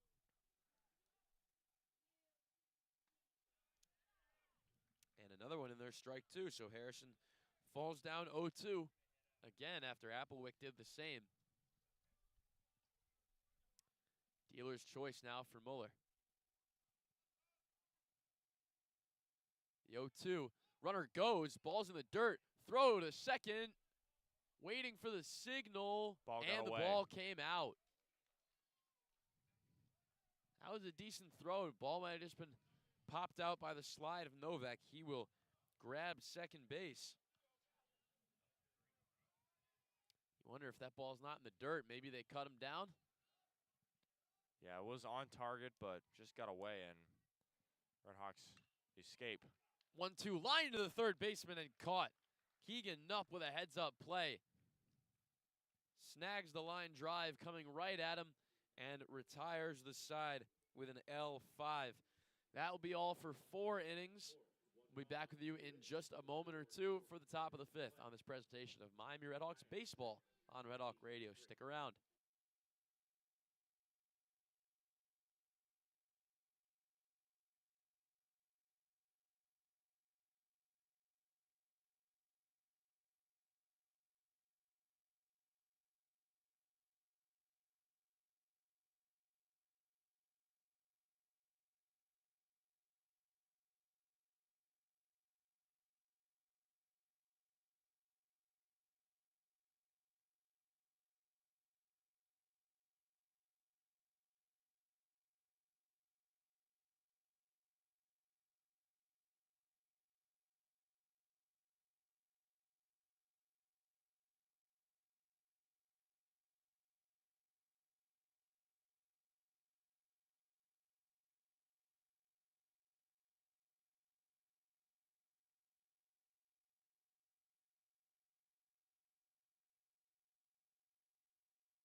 Back for the top of the 5th in Oxford. 6-3 Miami after the RedHawks added on a run from Ryan Novak's RBI single after an E1 gave Marcus Dierks 2 free bases. And the first pitch to Drew Jones, a little high for ball 1. Jake Tedesco still in, only 9 pitches in that last inning. His 1-0 to Jones is popped straight up. Catcher Buffington looking for it, yields to the third baseman Gonzalez, who catches it in foul territory and retires Drew Jones for the first out. Yeah, smart play there from Buffington. No need to overextend it, and that's a nice heads-up play there by Gonzalez to catch a tough one. Those ones are oftentimes some of the harder foul-ups to catch that go up like an elevator shaft. First offering to Nathan Borchardt is inside. 1-0. Borchardt hit the home run in the 3rd inning. That thing was a no-doubter. Now a lefty-lefty matchup. Tedesco's 1-0. Breaking ball can't quite drop in there. Now 2-0. He's got a good mix of speeds, Tedesco does. You see that Fastball, as we said, coming in 90 to 92, but then that breaking ball clocked in at 75. You know, you never know what you're going to get. Comes out very similar from his hand. That 2-0 is right down Broadway for strike one.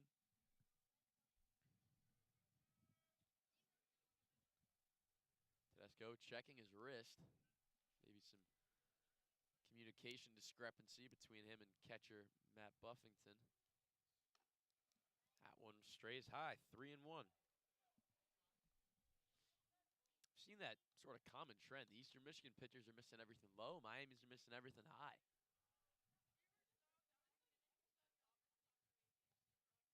Now the 3-1. Hitters count for Borchardt.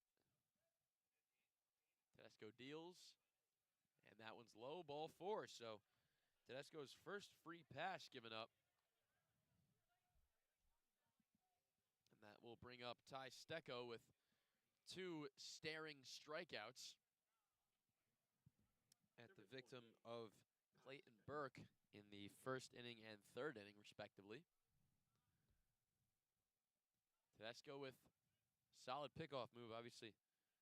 The pickoff on Williams in the last inning. Swing and a miss, strike one. A big swing from Ty Stecco. Yeah, that's an encouraging sign. You know, you always want to start out an at-bat like that for a pitcher and really continue this trend against a hitter today who has come up empty twice with 2 strikeouts. That one will miss for ball 1. Stecco played 2 seasons at Mount St. Mary's. 43 games in 2024. He hit .226.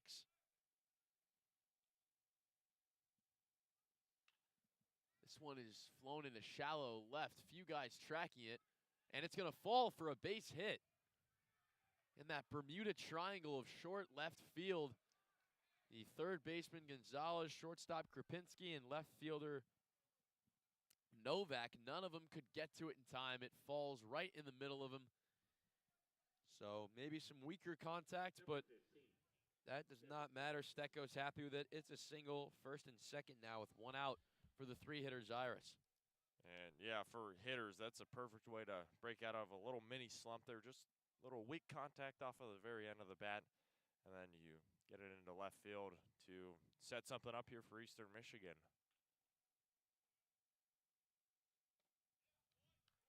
First pitch just misses low.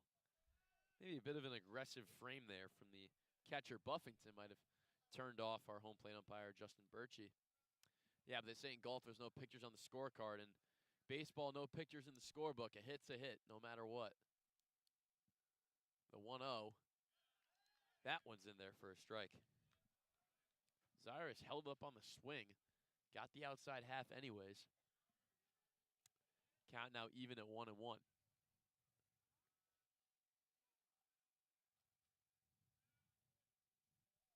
Tedesco kicks his leg and deals, and that one's fouled straight back.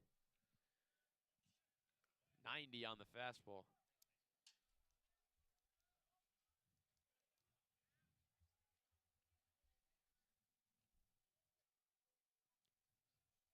Zyrus awaits the 1-2. Tedesco getting his signal. The big pitch here. Strikeout would go a long way. The 1-2.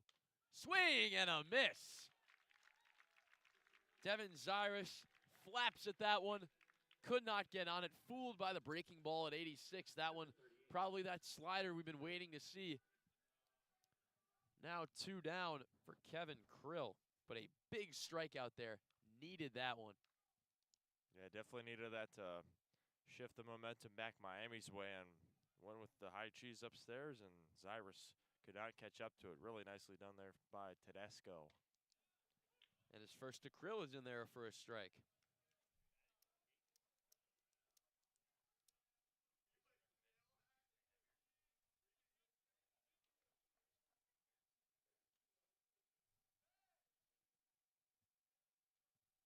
Tedesco's 0-1 to Krill, wearing 2 black batting gloves. Swing and a miss. Back pick attempt to first is dropped by Applewick. Tedesco slides in to catch it after It went off Applewick's glove, rolled back down the first base line. Got some hoots and hollers from that Miami dugout. That was a pretty smooth slide for a pitcher. So it is 1-1. Buffington maybe got a little too big for his britches there. Tried to back pick Stecco at first.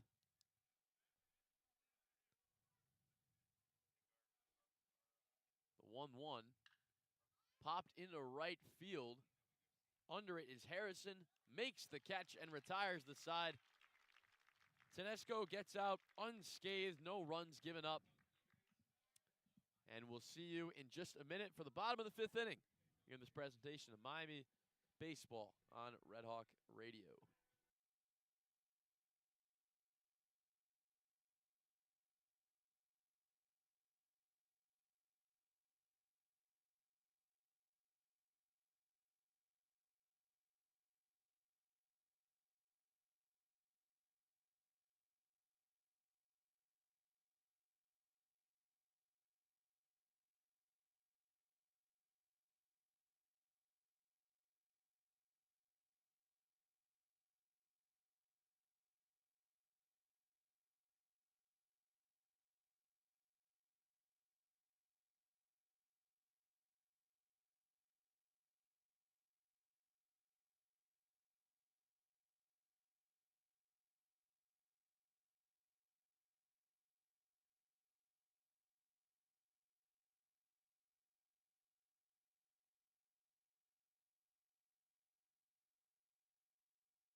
We rejoin you for the bottom of the fifth inning. Miami's still up 6-3 after escaping a mini jam there as Eastern Michigan at first and second with just one out. But no blood drawn after the fly out to right by Kevin Krill. And Carson Rather will take ball one. Rather 0 for 2 today with a strikeout and a pop-up to the second baseman in the first and second innings.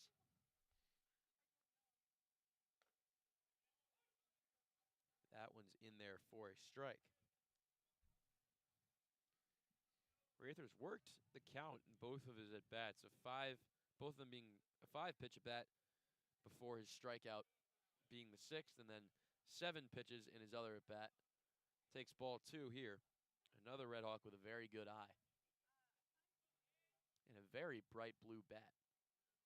Yeah, I say that's one thing I like about the metal bats in college. They look pretty cool. The 2-1 is hammered down the first base line, but foul. First base coach got to make a play there. Chopping ground ball. Those are a first base coach's dream. Now the 2-2. Mueller's offering, swing and a miss. Rather is retired. Goes down hacking. And there's one down, his second K of the day. Now it is Ignacio Gonzalez, who of course mashed that home run in the first inning. Since then, flew out to right in the third. Yeah, and I got to say, so far, Gonzalez, really impressive. Able to get essentially 2 balls in the air and back-to-back at-bats and trying to make it a third here. Obviously showing off a lot of power in the early going in the season so far. First pitch to him finds the inside half. For sure, he's hit 2 balls hard, even that fly out to right. That one was hit with some power behind it. Now in a new arm to face in Mueller. That one is tipped into the mitt. 0-2 now.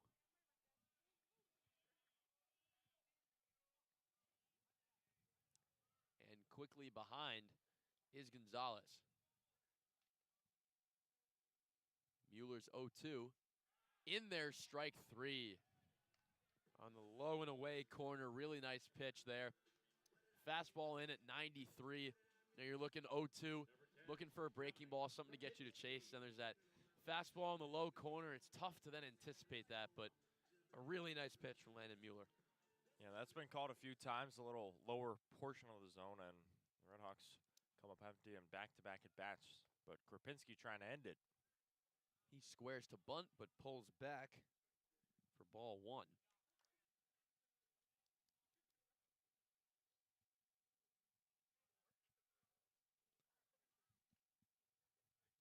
Mueller's 1-0. Fouled back behind us. Hopefully not into a car. That's the 1-1. I mean, growing up playing baseball, that was always my parents' worry is parking the car. Got to make sure it's in a place where no foul balls would come and hit it. Definitely seen that happen a time or two. The 1-1 falls in there for strike 2. Really nice breaking ball. Mueller's got a very solid mix of that fastball, breaking ball. Fastball getting up to 93, 94, breaking ball usually in the low 80s.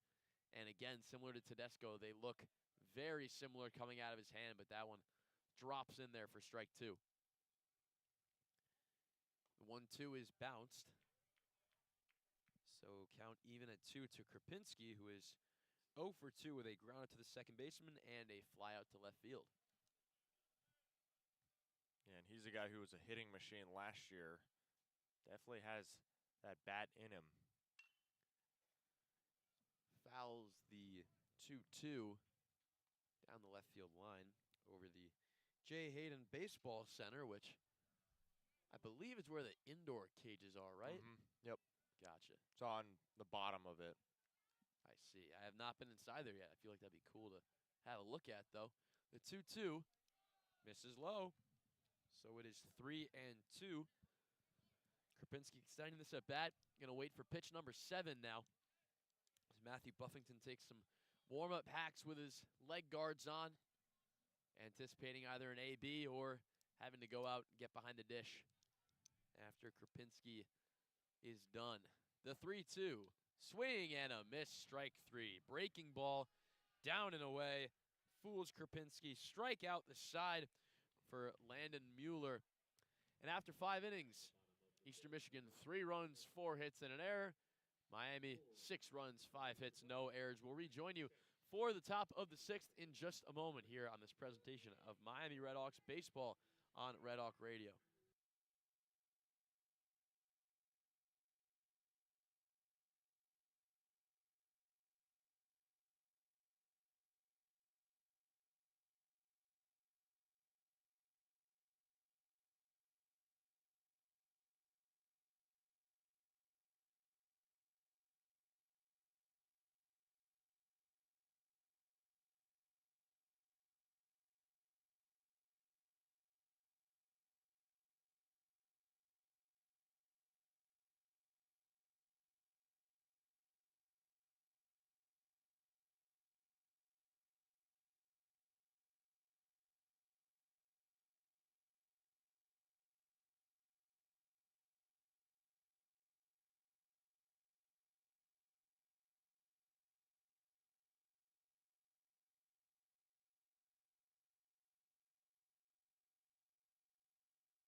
Top of the 6th inning in Oxford. Welcome back to McKie Field at Hayden Park. Jake Zirolli alongside Andrew Relvas for the top of the 6th. Miami still with a 6-3 advantage. Jake Tedesco still on the mound. His first opponent will be Keegan Nupp.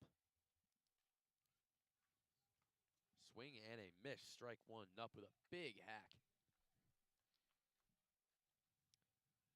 0 for 1 on the day. Walked, stole a base, and scored in the second inning, and grounded out to the second baseman Cruz in the third.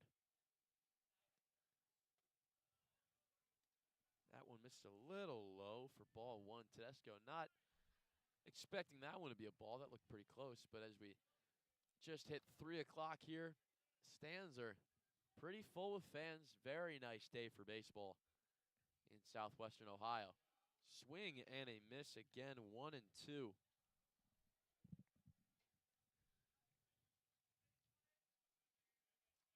Nup enters this game a 190 hitter, 677 OPS, 2 home runs, 4 RBIs, coming from Lewis Center, Ohio.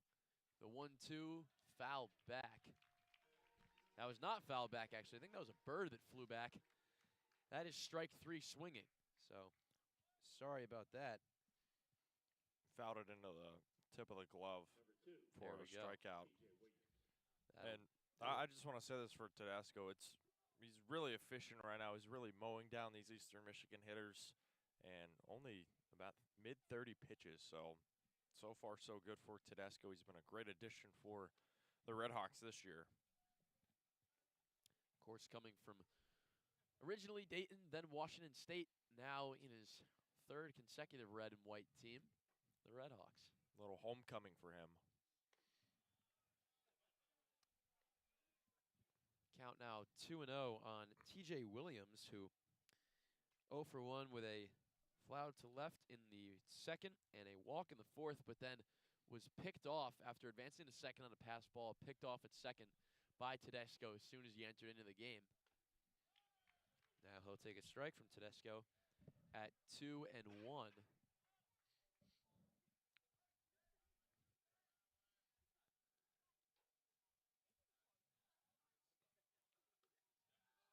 That breaking ball falls in there. Just 76, but when you got spin like that, it doesn't really matter how hard it's thrown. 2-2 now.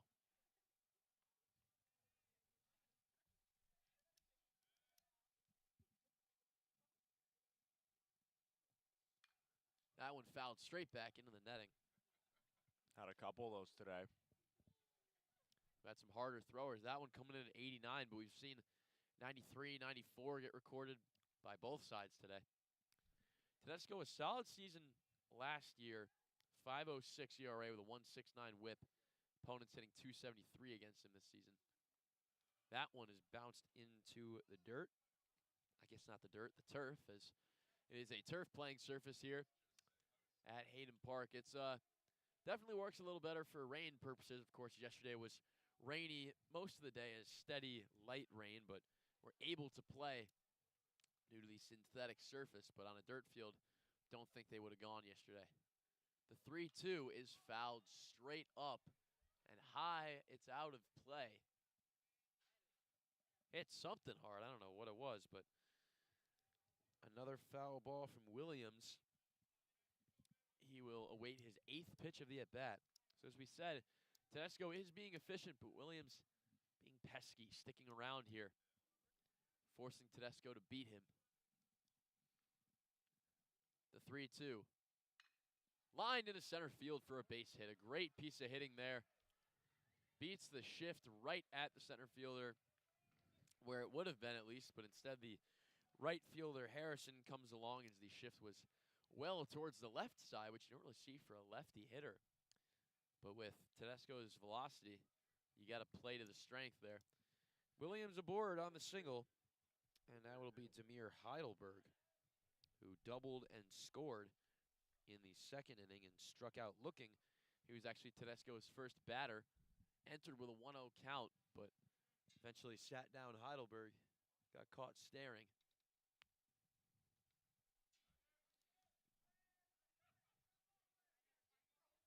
Yeah, and the more he continues to get at bats, the more he continues to swing, and he's going to continue to gain some confidence as a freshman. Eastern's got a good amount of freshmen on their roster, especially offensively. That one is called a strike, but, you know, it's really beneficial to give all these younger players some playing times, especially earlier in the season, and you see it right there. The 0-1 from Tedesco. Drops in there for strike 2. Swing and a miss. Another great breaking ball. Yeah, even the starting pitcher today, I know you talked about the offensive end of it. The starting pitcher today, Tommy Rose, was a freshman. Of course, a short-lived outing for him. Only gave up 1 hit, though, so not his worst for sure. Just that one blast from Gonzalez pushed him out. And strike 3, flailing. Demir Heidelberg sits down, his second K of the day. 92 on the fastball after that breaking ball dove in there. Good morning, good afternoon, and good night from Jake Tedesco. Now 2 down for Nick Weaver. Weaver is 1 for 2, ripped a double in the second, which drove in Demir Heidelberg and flew out to the center fielder Dirks in the 4th. Pickoff attempt over to first base is to no avail.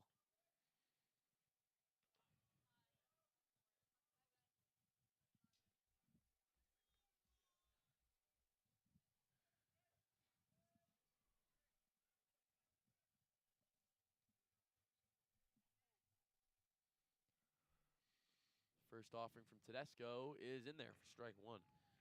Lower half of the zone. As you had said earlier, Andrew, we've seen a lot of strikes called in the lower half, so home plate umpire Justin Birchie favoring the lower part of the zone.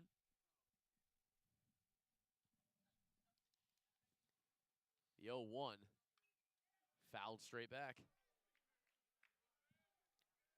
And it is 0-2. So now as a guy that's got 92 on the fastball, but also got 2 very solid breaking balls, what are you expecting here on this 0-2? I could see a slider outside on the way or potentially a breaking ball. He's got a lot of options, and so far it's been working. Chance to strike out the side with the next strike here. It goes to the fastball, but it strays high at 91. Now we may see that slider low and away after seeing fastball low, really a fastball middle that Weaver just couldn't time up, then a fastball high. May see a slider away, try to get him to flail and miss. The 1-2 is tagged into right field. It is going to be over the head of the right fielder, and it is over the wall on a bounce. It'll be a ground rule double. Looked like Harrison might have gotten a bit of an odd jump on that one. Takes one bounce right over the fence. So a ground rule double means Williams will stay at third. He was rounding third and almost home by the time the umpire had signaled for the ground rule. But Weaver with his second double of the day.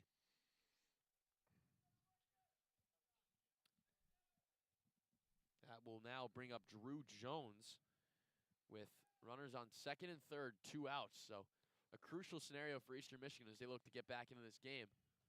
That breaking ball misses high. 1-0. Jones 0 for 2 with a ground out to third and a line out to third. Sorry, that's a pop out to third, pardon me. So see if maybe he can go the other way. Get these 2 runs in for the Eagles. The 1-0 swung on and missed. 1-1. He didn't just want that to the opposite field. He wanted that over Markham Hall out there in left field. That was a monstrous hack, but it is still 1-1. Tedesco, deep breath, kicks the leg, and fires in strike 2 at 91 miles an hour. And now Tedesco in control of the dugout, getting behind him. As the lanky left-hander has himself a pitch to waste. Jones climbs back in, sliding mitt in his back left pocket. Tedesco imposing at 6'5". His pitch just on the inside corner for ball 2. Pardon me, just off the inside corner for ball 2. Not a bad spot there at 90 miles an hour. Barely misses. Tedesco's 2-2. Jones awaits. Pitch. Checks his swing. Does not go. That breaking ball fell into the dirt. And now 3-2. As the pressure mounts. Second and third. 2 outs. A full count on the 9-hitter Jones. A big moment for the Michigan native senior. And he steps off, taking a moment to collect himself in what is surely the biggest pitching moment of this game. 2 Eagles in scoring position with them down by 3. The 3-2 pitch. Strike 3, swing and a miss. Jake Tedesco is hyped. A breaking ball in there at 82. Stumps Jones, swings right through it, and that will retire the side. Through 5.5. RedHawks 6, Eagles 3. We'll be back in a minute for the bottom of the 6th here on RedHawk Radio. Stick around.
Bottom of the 6th inning as Ain't No Mountain High Enough rings out for Matthew Buffington's walk-up song.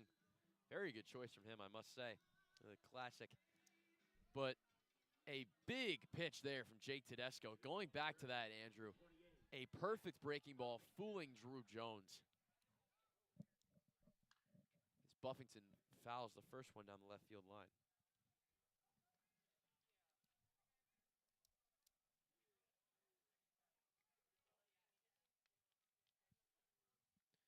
Buffington 0 for 2. A ground out to third and a strikeout looking.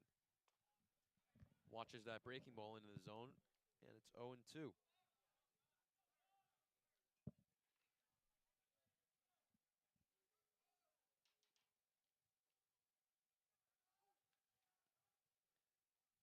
Mueller's 0-2, swing and a miss into the dirt.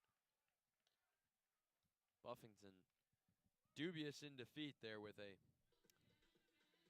we'll say again, timid swing at that breaking ball in the dirt. Not happy with himself for pulling the trigger there.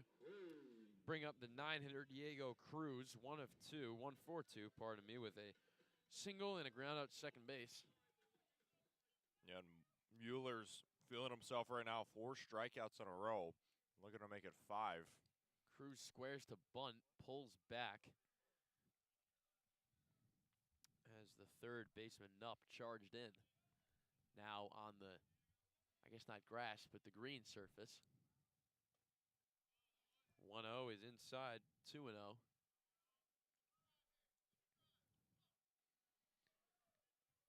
Hitters count for Cruz now, who has enjoyed a great start to life as a Red Hawk in his freshman season. That one's in there for a strike.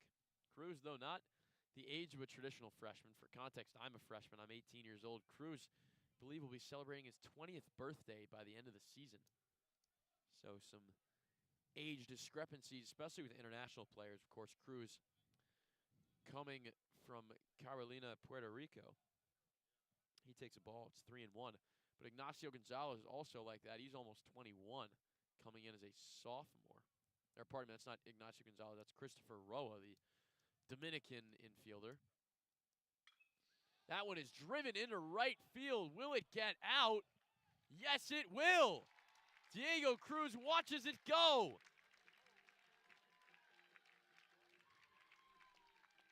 Slammed into right field. Diego Cruz, his trot around the bases, the second Red Hawk home run today. Took that inside fastball all the way into right field. And it is 7-3 Miami. Yeah, huge swing there from Cruz. Absolutely pounced on it. And another big swing by a young player for the RedHawks. Just absolutely torched out to right field. And the RedHawks are rolling right now, up 7-3 and looking to continue to pile it on against the visitors from Ypsilanti.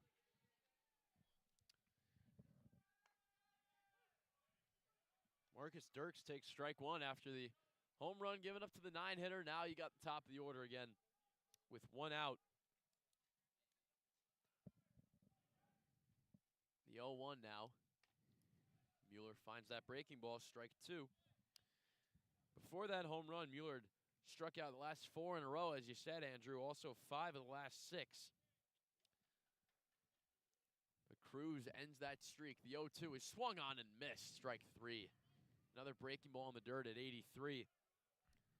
Dirks cuts and comes up empty. Now the 2-hitter Ryan Novak to enter into the box with 2 outs. Ryan Novak, the brother of yesterday's starting pitcher Cameron Novak, who went 4.2 innings, giving up 2 runs in his first start in Red Hawk colors. That one inside for ball 1. Not too far off the plate. 91-mile-an-hour fastball. Yeah, and I actually spoke with Ryan before the season started. I said, what's different from last year? And he said, this team likely going to have a lot more contact. You know, they're going to be a lot more dangerous drawing walks, as that one is called, a strike. But still, that power is still there from last year. Hit a ton of home runs and already 2 today. So the RedHawks, like last year, are as dangerous as ever. They do lead the MAC in both home runs and runs for 22 home runs, 129 runs respectively before today's game. That last pitch bounced into the dirt, so 2-1 now. Novak coming from Canton, Georgia. The lefty-lefty. 2-1 is slapped foul. Twisting fly ball, which will cover the J. Hayden Baseball Center. And the count is up to 2-2.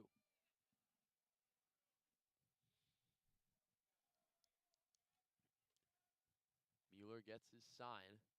Well, I guess not his sign. He gets his pitch comm. The 2-2 offering. Strays high. Try the fastball in there, 91. At his eyes, laid off it.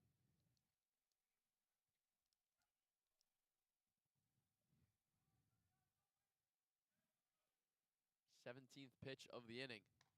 Strays high as well, and that's ball 4. So that is the first walk that Landon Mueller has issued. He has been very efficient, throwing 15 pitches in both of his prior 2 innings, now being up to 18 this frame. 5 Ks now that walk. Pardon me, 6 Ks now that walk after Dirks was also fanned. And there's time on the field as we will have a mound visit for Eastern Michigan. I believe that is the pitching coach, A.J. Actor, in his 4th season.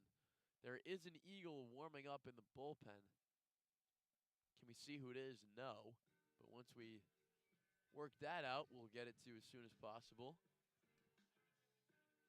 As it was a good day by Ice Cube brings out. And for these RedHawks, certainly is a good day. 7 runs on 6 hits. Been very solid offensively. And pitching-wise, solid as well. Only giving up 5 hits on those 3 runs. Committee of Burke and Tedesco. Been very good so far. And it looks as though this will be the end of Landon Mueller's day. As he strides back to the dugout, substance check on the new pitcher, which we still can't see. The green numbers are kind of hard to tell in the shadow. We'll wait until his back is clear to us. I think it's Slabby, number 34. Could be wrong, though, but I saw 4 on the back. And we'll wait and see. Looks like a 14 potentially, which Be Egan. yes, that would be Cole Egan, the junior from Pittsburgh, Pennsylvania. When it's absolutely clear, we'll let you know. 44. Now it looks like 44. Sorry about this, folks. Hendershot. It will be Fisher Hendershot, the 6'4" sophomore from Flushing, Michigan. Right-handed arm, and while he warms up, we'll take a break. We'll be back with you once he's ready to roll in this presentation of Miami Baseball on Red Hawk Radio.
We're back here in Oxford.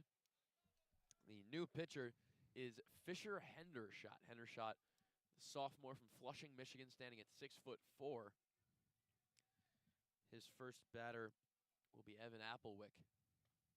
So a tough way to start your day. Here you go. Here's Miami's home run king to get you started, but fires in a strike to start. Hendershot in 4 appearances this season is 0 ERA, a .8 whip, 5 Ks, 2 walks, an opposing batting average of just 143. So another good right-handed bullpen arm for the Eagles. And Applewick cuts through a breaking ball, 0-2.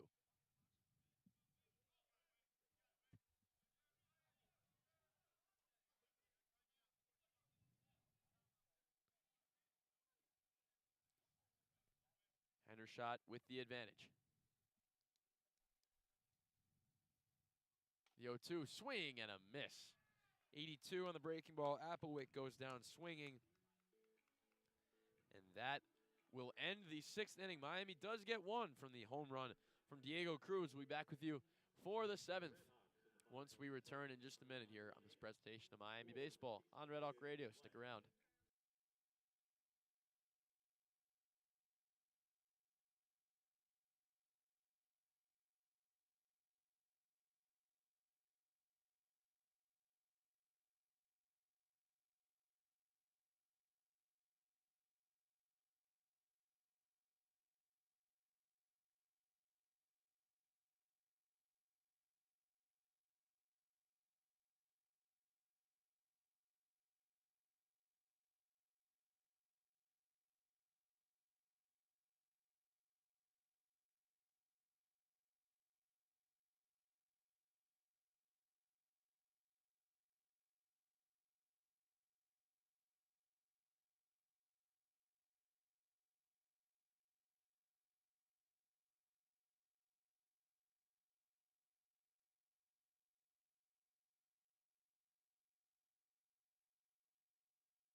Welcome back to McKie Field at Hayden Park for the 7th inning, top of the 7th, with the Eastern Michigan Eagles trailing 3-7 against the Miami RedHawks in the 3rd game of the series here in the first MAC series of the year. The RedHawks looking to go for the sweep, and here is the top of the order: Borchardt, Stecco, and Zyrus to face Jake Tedesco, and Tedesco opens up the inning with a strike on the lower portion of the zone. Borchardt, the lefty, is 1 for 2 today, a home run, a strikeout looking at a walk, and the second pitch nearly scraped him, but Borchardt scoots away from that one for a close ball, and it is 1-1 on the leadoff man here. The RedHawks in the most recent inning got a solo shot from the freshman Diego Cruz. Here's the 1-1. A good one from Tedesco. It's 1-2. And already today, 2 home runs for the RedHawks, and both of those home runs from underclassmen. So it's good to see the younger players for the RedHawks really stepping up and taking advantage of opportunities. The 1-2 pitch is ripped on the right side, going to be a race to the plate. Who's going to win it? And this will be Evan Applewick beating out Nathan Borchardt for the first out. It'll be a put out that's taken care of perfectly by Evan Applewick. Number 28, Ty Stecco. So 1 away, and now we will see Ty Stecco, the Eastern utility man. He's 1 for 3 today, and he is in his 2nd year with Eastern Michigan, but played at Mount St. Mary's, the Mountaineers, in the DMV area. He will take an opening ball on the first pitch in this at-bat. Overall, Miami pitching 10 strikeouts, and Tedesco has 5 of them. Burke, 5 strikeouts in 3 innings. 1-0 pitch, swing and a miss. Way downstairs, got Stecco swinging out of his shoes there, and it's 1-1. And the sticks are on the board here in the 7th for the Eastern Michigan Eagles, who are trying to avoid a sweep against Miami. Bouncer low on it. This was 2-1 to Stecco. The RedHawks win today. This will be their 2nd sweep on the season. They swept the Southern Jaguars in the season opener down south a few weeks back. This would be a great way to start conference play. Here's the 2-1 from Tedesco. Floats high for a ball, and that's now 3-1 on Stecco, the righty. Coming from North Huntington, Pennsylvania. 45 games last year for EMU, hit .325. So a solid season for him. The 3-1. Wave and a miss. Nicely placed there by Tedesco. 82 down the pipes, and it's 3-2. Full count. Stecco certainly does want to hit, because the 3-1 breaking ball, you're really not going for that unless it is right there, A1 down Broadway. So that must have been the one, but a good pitch from Tedesco. Here's the payoff, and this one is court foul on the left side. Bounces off of the Miami dugout, and this will be another foul. And Stecco and Tedesco will continue battling in a second. Got to give credit to the Eastern Michigan Eagles. They have fought hard in every game they played against the RedHawks this weekend. Another 3-2 pitch, and this one goes low. Ball 4, gets away and rolls past Buffington for a ball, and that will be the first base runner of the 7th inning for the Eastern Michigan Eagles. A nice battle won by Ty Stecco. Lefty shift already being constructed now for Devin Zyrus. 3 infielders on the right side of second base. See what Zyrus can do here. He's 0 for 3, 2 strikeouts and a flyout. First pitch, skipper low, nice stop by Buffington. It's 1-0.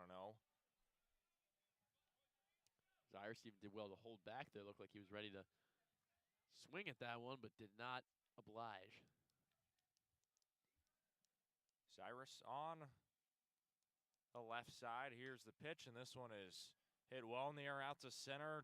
Dirks is racing over. He stops at the track, makes the catch falling down. Nicely done by Marcus Dirks to corral a really difficult catch. And that's out number 2 here in the 7th. A highlight play made by Marcus Dirks. Looked like he was shielding the sun with his other hand. Number 38. Certainly is bright today. Not a cloud in the sky, which is nice for all the fans, for those outfielders. Even if you are wearing sunglasses, it's still tough out there. Able to make the play either way, though. Now 2 down. Yeah, and he is wearing sunglasses, so it made him even more impressive that he was able to make that catch, especially falling down. Here's Kevin Krill, who will take a first pitch ball outside and away. The righty, he's ahead 1-0. He's 0 for 2, strikeout and a flyout, but he drew a walk in the 3rd. And he tries to extend this inning for Eastern Michigan. Slight lead over at first for Stecco. The 1-0 pitch falls low. Or 2 balls and no strikes on the DH, Kevin Krill.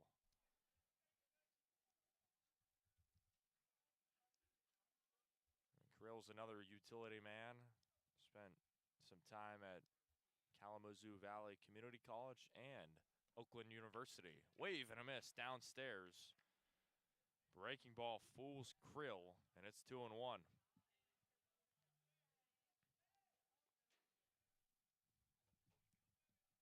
Tedesco getting close to 70 pitches. Both Burke and Tedesco around that real estate. Strike 2 down the middle, and Tedesco's 1 strike away from framing a scoreless 7th. Dealer's choice here at 2-2. Got 1 pitch to waste. The deuces are wild. Here's the 2-2. Bouncer low. Another nice stop by Buffington, the USF transfer. And it's 3-2. You know, Buffington and Rather, splitting the catching duties.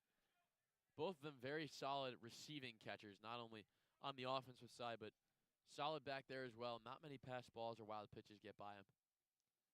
The payoff pitch, and this one lined right to Tedesco, flips underneath, and that ends the inning. A PFP highlight from Jake Tedesco to end the frame. It's a 1-3 putout and a cherry on top for Tedesco and the RedHawks, who keep the Eastern Michigan Eagles quiet in the 7th frame. It's stretch time here from McKie Field at Hayden Park. The RedHawks are up 7-3, and we'll be right back for more baseball action in Oxford.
Bottom of the 7th here in Oxford, with Miami ahead 7-3 over Eastern Michigan in the first MAC series of the year. And for Miami, it's the middle portion of the order. Harrison, Rather, and Gonzalez, 4, 5, and 6 due up to face Fisher, Hendershot. Hendershot got the first batter he faced in Evan Applewick out, a strikeout to end the 6th. And for the RedHawks. Tommy Harrison trying to continue to push pressure on the visiting Eagles from Ypsilanti. First pitch missed outside for a ball. Here's the second one, and it's the same result as the last. 2-0 on Harrison, who has reached base twice today. Walk and a hit by pitch, and he lined out to third to end the fourth. 16 appearances, a 10.98 ERA, and a 2.34 WHIP last season for Fisher Hendershot. Hendershot coming from Flushing, Michigan, standing at 6'4". Opponents hitting .361 against him, so maybe not his best season, but this season he has started off very well. Here's the 2-1, and Harrison will stare at that for a strike. It's 2-2 down the middle. Harrison again.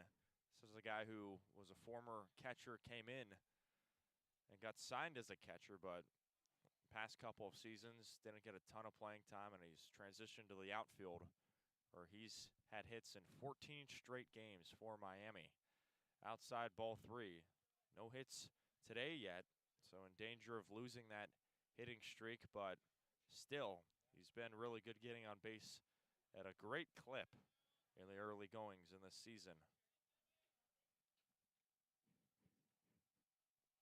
Full count on Harrison. And here's the payoff from Hendershot, and this one is ripped on the right side past the glove of Borchardt, off of it, and that'll be a leadoff single for Tommy Harrison. So right on cue, extends that hitting streak to 15 games.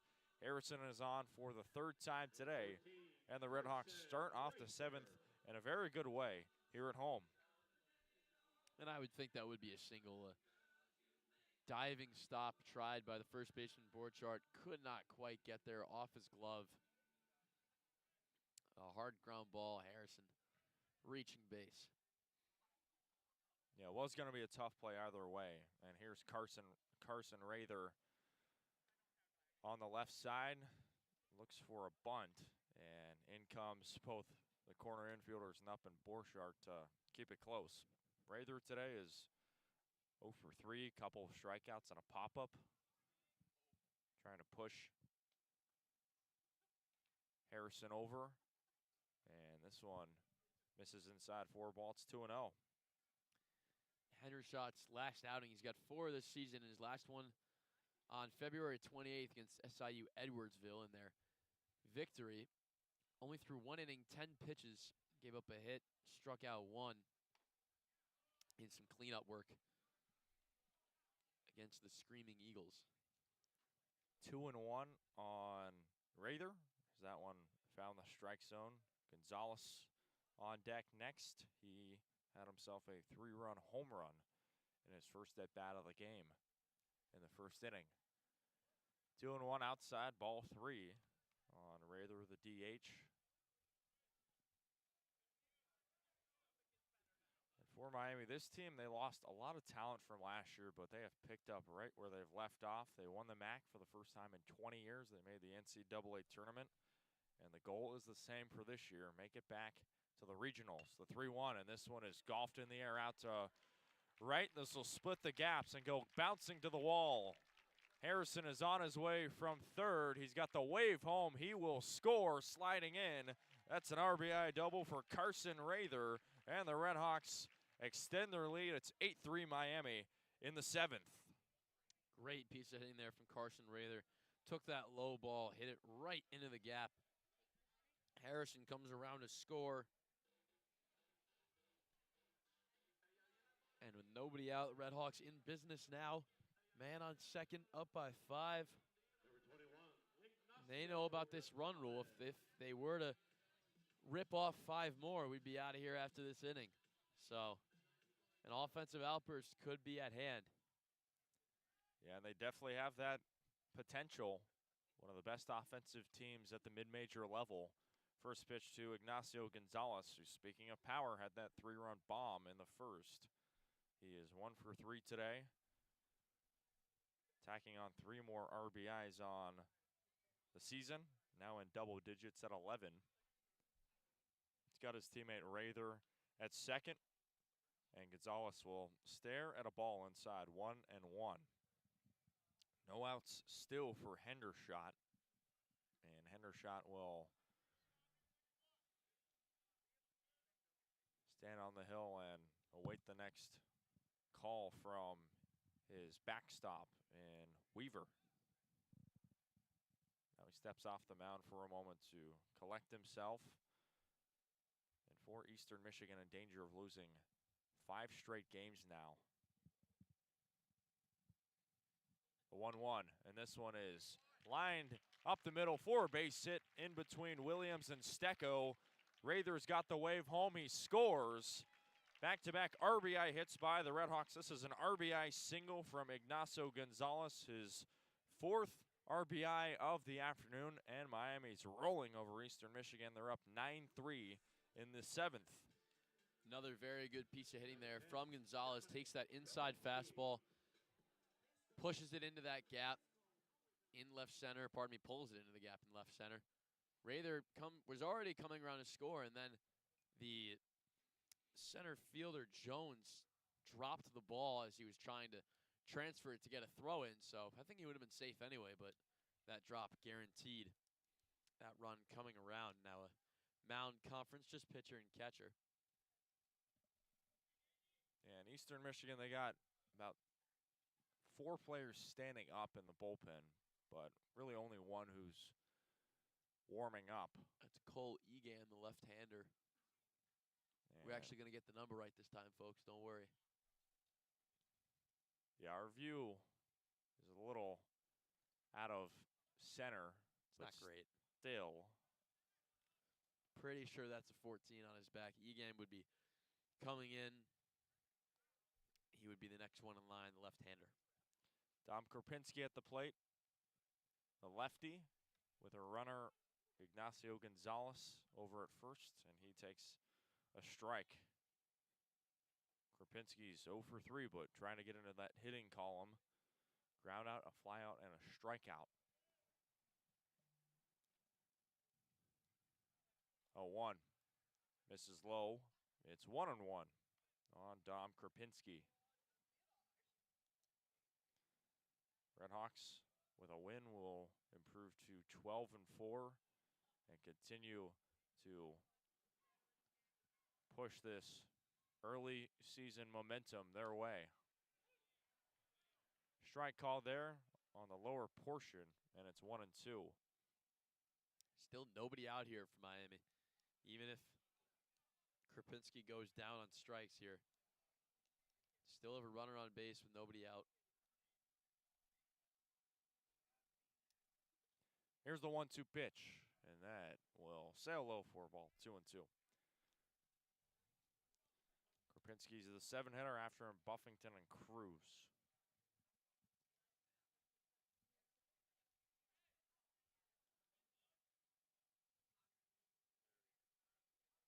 RedHawks have tacked on runs in 5 of the 7 innings so far, spreading them out. Chopper on the right side goes foul near the Eastern Michigan dugout, and it'll stay 2-2.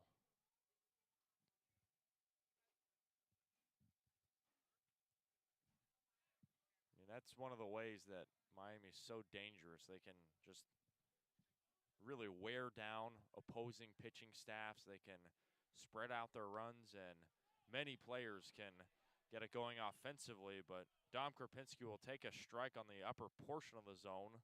He is frozen in disbelief, not happy about that before he finally walks off to the dugout, and that's the first out here in the 7th. Maybe a questionable leave there. That one looked pretty good, but now some dialogue between Brian Smiley and our home plate umpire, Justin Birchie. That's the second strikeout for Hendershot, and Matthew Buffington will wait for Justin Birchie. Gets a signal, and we're back in action. So a brief little pause, and Buffington will try and get on base for the first time today, facing Fisher Hendershot. Cruz on deck, And Buffington takes a strike. Looked right back at the umpire after that strike, too. Another one that he did not seem happy with.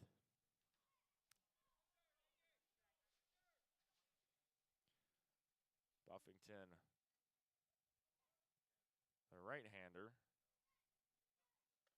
will stare at a strike that falls in there. Nicely done by Hendershot. To go ahead 0-2 on Buffington. The That USF one you can't Bulls. argue with. Good breaking ball there from Hendershot. The 0-2. Upstairs, swing and a miss, strike 3. Buffington trying to go for the high cheese, can't get it.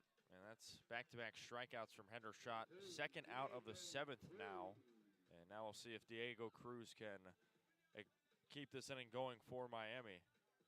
That's 3 strikeouts on the day for Buffington, too. In his 4 at-bats, 3 Ks and a ground out to the third baseman. So a tough day for the grad student.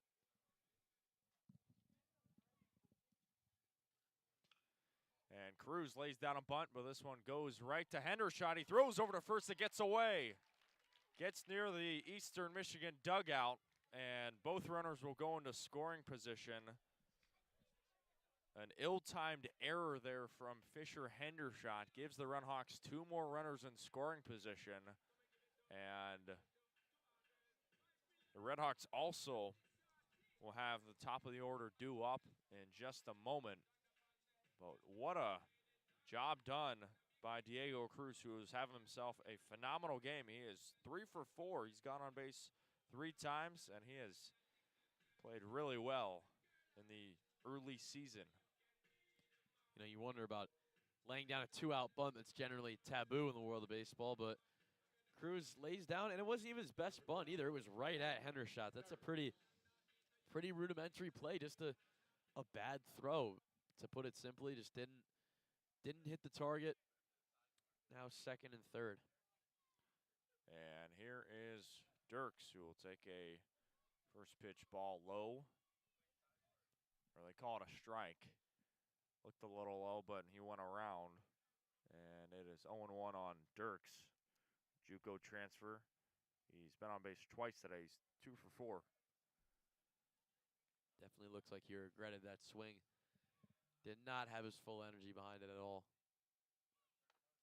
Dirks gets strike 2. That one a little elevated, and he's behind 0-2. 2 runners in scoring position, 2 strikes and 2 outs. See what Dirks can do here. And the pitch. Foul tipped into the glove, strike 3. So Hendershot strikes out the side, but not before Miami plates in 2 more runs. RBI hits from Rather and Gonzalez, and the RedHawks end the 7th ahead 9-3, despite stranding a couple of runners. Another really nice inning by Miami, and we will take a break here from Oxford with the RedHawks up 6.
Welcome back to McKie Field at Hayden Park for the top of the 8th inning, with Miami leading 9-3 over Eastern Michigan for the Eagles, trailing by 6.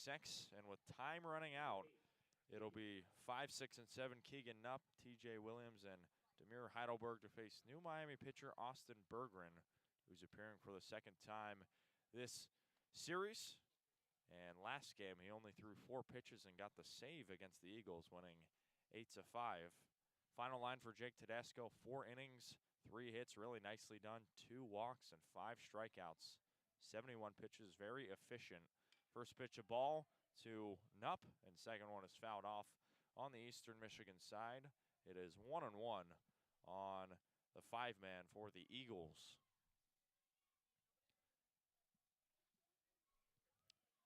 Nupp, the lefty.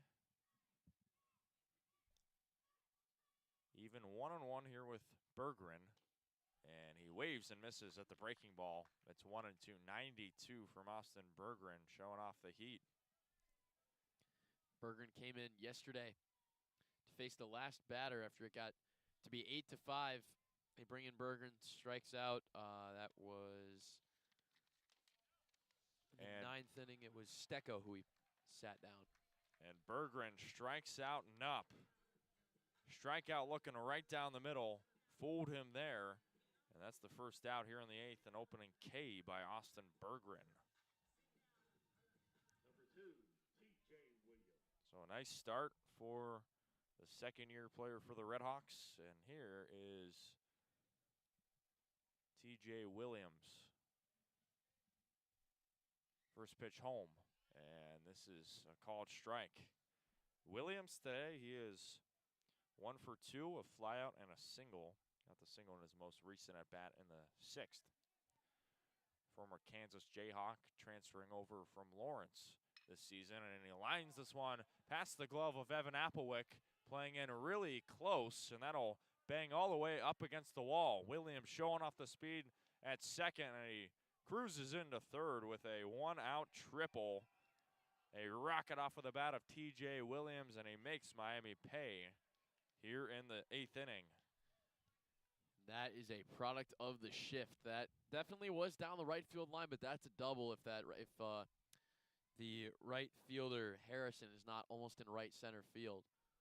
So Applewick almost caught it, got close, could not quite grab it, but Williams uses the speed, stretches that into a triple.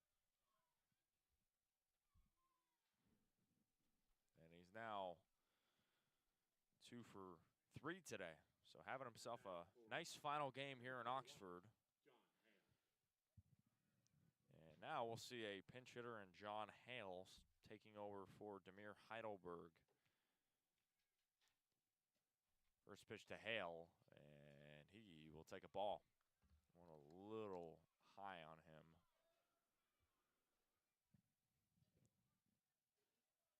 The last time the RedHawks swept the Eagles was in 2024, last time these two teams played in Oxford, as Berggren can't catch the zone a little high over the middle to Hale, and it is 2-0. RedHawks swept the Eagles 3-0 on April 26th to the 28th, 2 seasons ago. The 2-0, and this one is clubbed foul on the right side. Hale played the whole game in center field in yesterday's contest, went 0 for 3 with a walk and a run scored in that 9th inning. But now makes the pinch hit appearance for Heidelberg. He will likely fill in right field in this next bottom of the 8th inning. The 2-1 home, and Berggren catches the corner. It's 2-2 now on John Hale. Berggren, a transfer from Johnson County Community College 2 seasons ago with Johnson County at a 2.77 ERA in the 2024 season. The 2-2 from Berggren, and this one is banged up the middle for a base hit, goes scorching to the center fielder Dirks, and that'll be an RBI pinch hit single for John Hale in the 8th to trim Miami's lead a little bit. It's 9-4 RedHawks in the 8th inning.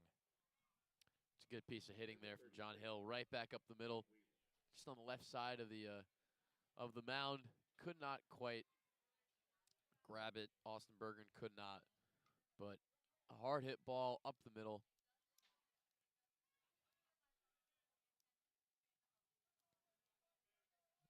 And Hale's over at first. Here's Nick Weaver. And he'll receive an opening strike. Weaver, couple of doubles today. A RBI double in the second and another RBI double, but the other one a ground rule double out to right field. So he's showing a lot of power today as he lifts one on the right side foul. It is quickly 0-2. And this is a guy, fortunate for Miami, you don't want to play around with runners in scoring position for Eastern Michigan, but runner at first and a 5-run cushion, not a ton to be worried about right now for Eastern Michigan. Good player to have in the 8 spot. Here's the 0-2, a little high. It's a ball and 2 strikes on Nick Weaver now. And Weaver is a transfer from Elgin Community College. Spent 2 seasons at the JUCO level in Illinois. A 1-2. Upstairs, 2-2. Matthew Buffington even pumps over to back pick at first again, which he has tried before today.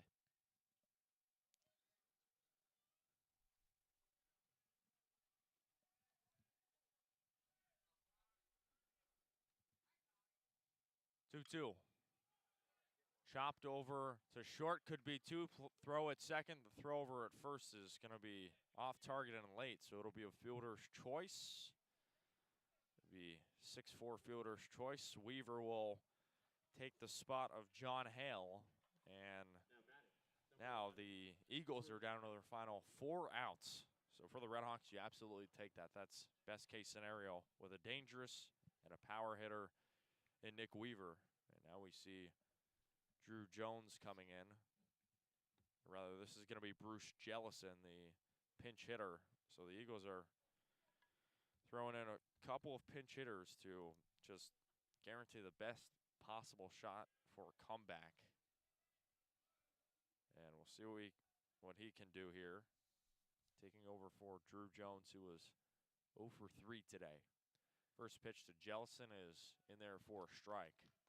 Jellison also pinch hit yesterday in the 9th inning for TJ Williams, who Williams was 0 for 4 with 3 strikeouts to that point. Jellison walked on 4 pitches and was stranded at second base. Slight lead over at first for Weaver. About 4 steps. This one is thrown over to first, but just a little late. He had him essentially in no man's land, but nice little recovery there from Weaver to get back in time.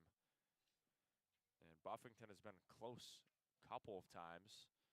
He actually gunned down one runner. That was TJ Williams back in the 4th. So he's got the head start on a lot of these base runners as Jellison crushes this one in the air out to left. This will bounce over the top of Novak and over the top of the wall for a ground rule double.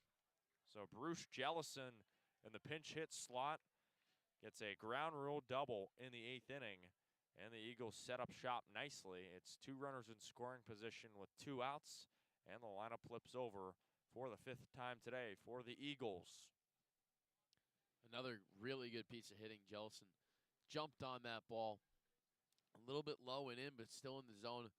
Hammered that back into left center. 1 hop over the wall for the transfer from Wabash College 2 seasons ago. Bergeron now getting hit around a little bit. Number 22. Now we see Nathan Borchardt up for the 5th time today.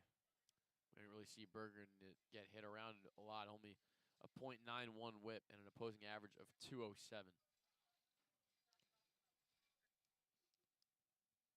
Borchardt, a guy you got to be careful with. Already had a home run in the 3rd. And he takes first pitch strike. Especially as a leadoff man, you need to get done with him quick. Don't want to extend any at bat with a guy like him. And he take the ball down low. 1-1.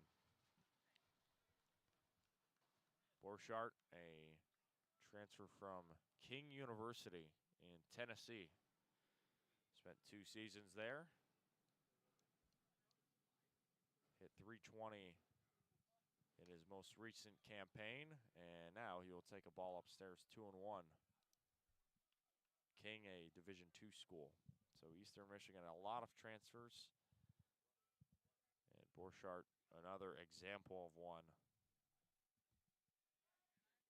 A lot of college coaches have utilized the sub D1 levels to find hidden gems, as it were. The 2-1, and this one is cranked in the air out to left, but in comes the running Ryan Novak, who makes the catch and ends the inning for the Eastern Michigan Eagles. So the Eagles strand 2 runners. A run comes in, however, for Eastern Michigan, but not a ton of damage is done. And the RedHawks will end the Eagles' 8th, ahead by 5. And we'll take a break as we head to the home half of the 8th, with the RedHawks looking to tack on some insurance runs and get out of here with a season sweep against the Eastern Michigan Eagles. We'll be right back here from Oxford.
We're back in action for the bottom half of the 8th inning here in our first Sunday afternoon game at McKie Field at Hayden Park in the 2026 baseball season, with Miami ahead 9-4 over Eastern Michigan, also in the first MAC series of the year.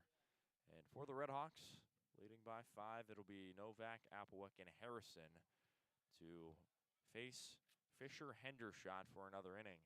And the first pitch is a ball to Ryan Novak, the junior from Canton, Georgia. Second pitch is outside for a ball, 2-0. Novak today, an RBI single in the 4th and a couple of walks. So he has had himself a nice game here on Sunday. Third pitch is another ball. This one misses inside and low. 3-0 to Ryan Novak, the number 2 hitter for the RedHawks.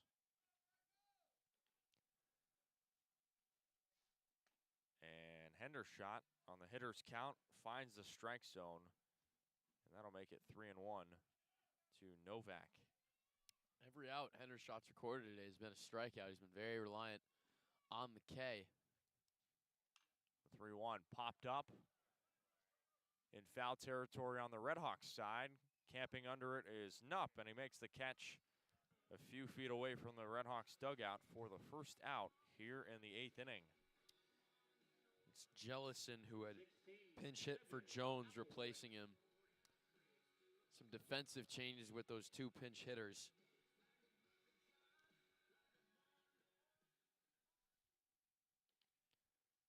And out comes the Eastern Michigan pitching coach, and this might be it for Hendershot.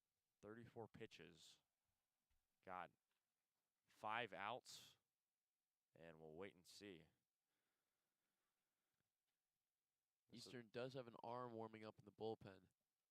Yeah, and this is a part of the order, again, you don't want to mess around with. I mean, trailing by 5, and yeah, on a travel day, probably safe to bet that he's going to stay out. So he will. Hendershot will continue the game, and he will go against Evan Applewick in a moment.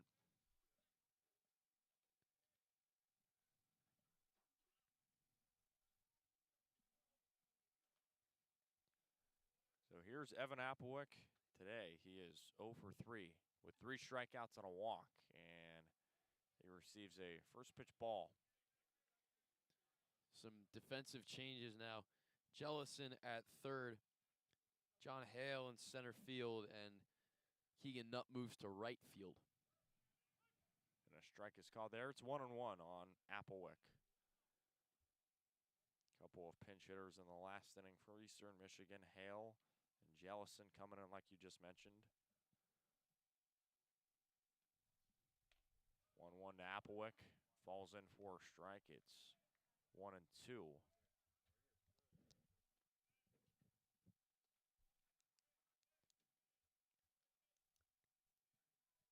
Applewick this season so far, 7 home runs as he rips that foul on the left side. It's 1-2. Actually, Trey Perry's just walked past us and into the stands. The men's basketball team will get their MAC tournament venture started on Thursday, and we will, of course, be with you for that from Cleveland, where they'll take on the UMass Minutemen. 1-2. And this will be ball 2. Skips low. Trilogy. Eastern Michigan versus, or UMass versus Miami in that men's basketball series. The first 2 were rollicking, to say the least. A 9-point win in Amherst and only a 2-point victory at Millette for the Miami team. 2-2. Downstairs, ball 3.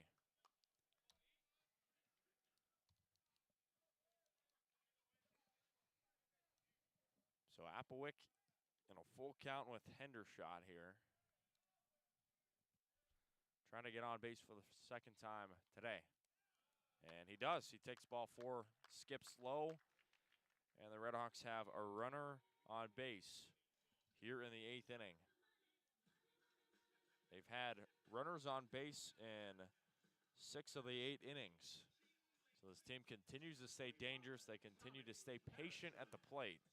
And now the RedHawks welcome in Tommy Harrison, who will take a trip to the base for the 5th time today. And it is Cole Egan warming up again in the Eastern bullpen. First pitch goes right to the backstop, and it's stopped by the net. And it's 0-1. You'd think one more error here from Hendershot gets him pulled. Egan would come in. Harrison got a single in the 7th to extend his hitting streak to 15 games. I mean, and now this one goes to the backstop past the glove of Weaver, and in comes Applewick. He's in scoring position for the first time today. Harrison as well was named MAC Hitter of the Week, I think 2 weeks ago. So just the way this season has been going for him, it's a really encouraging start from a player who didn't get a ton of playing time in the past few seasons. Harrison hammers this in the air out to left, but Cyrus is not going to move much, and he makes the catch for the second out here in the 8th inning. Hit it well, but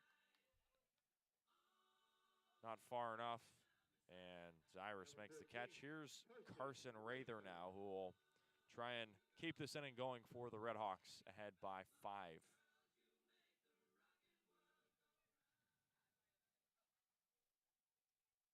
And that might be the end of the line for Hendershot. Goes 2 full innings, 44 pitches, and that will do it for him. We will take a break and be back in a moment here from McKie Field at Hayden Park. The RedHawks are cooking, and they're trying to continue putting pressure on the Eagles. We'll be right back here at home. Stay with us. More Miami baseball coming up on Red Hawk Radio.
New pitcher in for the Eagles. It is Cole Egan taking over for Fisher Hendershot. Hendershot threw 44 pitches, 2 innings, but he's still responsible for Applewick on the base paths. And now he will face off against Carson Rather for Miami, with the RedHawks up by 5. 9-4 here in the 8th. First pitch he receives, he fouls it off on the left side out of play. And for Egan coming in with a 3 ERA, he's 1-0 in decisions, and he's making his 6th appearance, this time on the road. The 0-1 in there for strike, and it is quickly 0-2 on Carson Rather, the Miami DH, who had an RBI double in his last at bat in the 7th. Applewick out a 5-foot lead at second. And here's the pitch from Egan, and it's framed for strike 3. So a strikeout to open up his appearance in the 8th, ends it for Miami.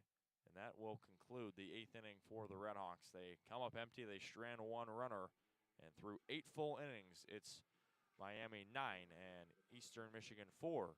We'll be right back for the closing touches on this one to see if Miami can sweep the Eagles here on Red Hawk Radio. We'll be right back.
Enter the game for Miami. In right field, number 9, Drew Phillips. Welcome back to baseball in the top of the 9th. 3 outs to get for the RedHawks, and a chance to sweep the Eagles. They're ahead 9-4, and it'll be Stecco, Zyrus, and Krill to face Austin Bergeron. First pitch, a swing and a miss to Ty Stecco, who's behind 0-1. Drew Phillips, as well as replacing Tommy Harrison on right field. He was a defensive replacement a good amount last year, and it makes that change in this one here. And Stecco swings and misses at a low fastball, and it's quickly 0-2. Stecco is 1 for 3 with 2 strikeouts. Bergeron's 0-2 pitch. Outside on away, 4 ball. 1-2. 95 on the fastball there. Yeah, high heat. Showing a lot of heat, especially recently.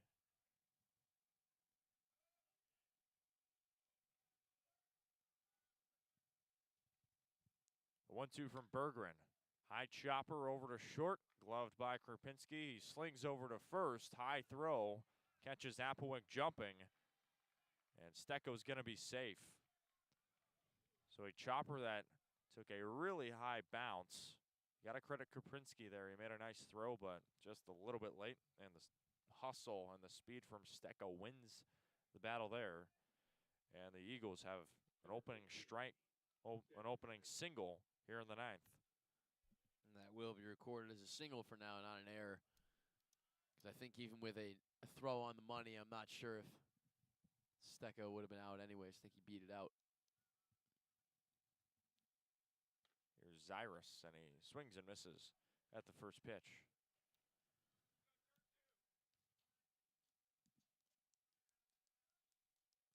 Back-to-back at bats where Berggren has opened it up with a strike. Here's number 2. Excuse me, swing. And he did not go around according to the umpire Scott there. So it'll be 1-1. Cyrus, the lefty, will bump it foul near the Eastern Michigan side. 1-2.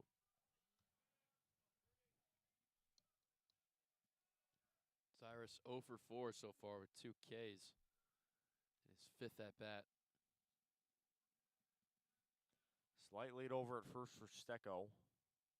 Here's a pitch from Berggren, and this one is blooped foul on the Eastern Michigan side again. Stays 1-2.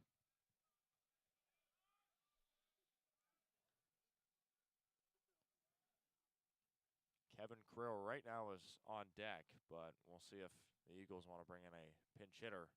This one fouled back again over the top of the backstop and near the very edge of the top at the netting. It'll stay 1-2 for now.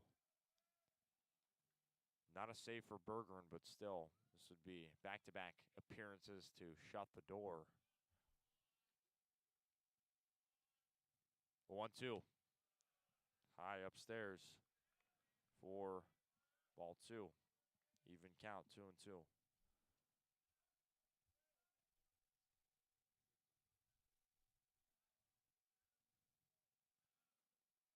Berggren pauses for a moment before he rifles home, and Cyrus will rip it foul again. Stays 2-2. Quite a battle we're getting right now in the 9th between Cyrus and Berggren. Who's going to win it? Berggren's done a good job of keeping counts low, and he's only thrown 5 pitches in the most in an at-bat now. About to deal his 8th to Cyrus. Cyrus is staying strong. Might see a breaking ball here after he's fouled off a few fastballs. And the 2-2 pitch. Low ball 3. Great eye there from Cyrus to bring it to a full count.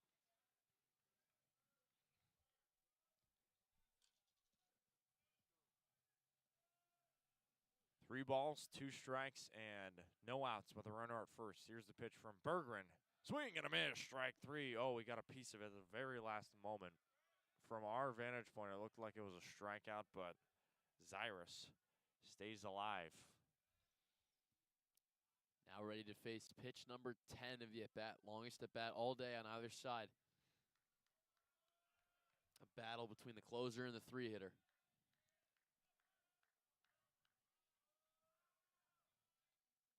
Another payoff. Swing and a miss, strike 3. There it is. Berggren wins the battle against Devin Cyrus. A 10-pitch at bat, and Berggren finally wins it, and he sets him down for the first out here in the 9th. A big at bat won by Berggren. Nicely done by the Miami pitcher.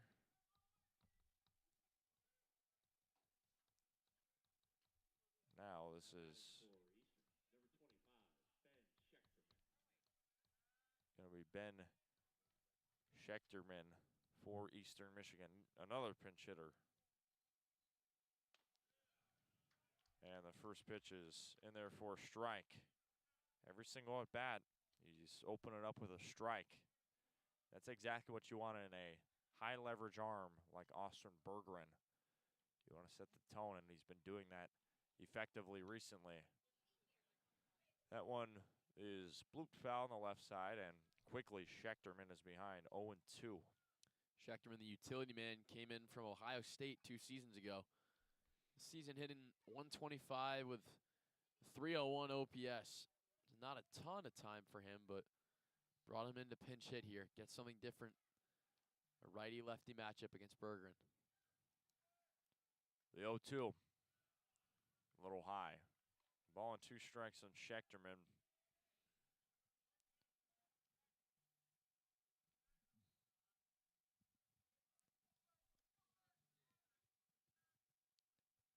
Little lead over at first for Stecco.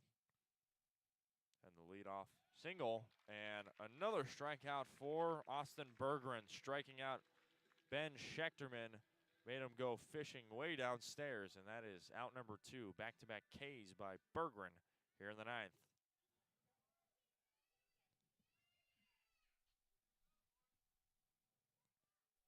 Now batting for Eastern, number 24, Tristan Crane. And now we got one more pinch hitter. This is Tristan Crane coming in. Eagles are down to their final out. First pitch, Crane takes ball, strike 1 there on the first pitch. Crane, the transfer from Texas A&M Corpus Christi, the sophomore. Only a 111 average this season. Again, they're diving deep into the bench. He's the interim manager, Trevor Bierman. 0-1, this is low, and that'll be a free pass over to second for Stecco. So runner in scoring position here for Eastern Michigan.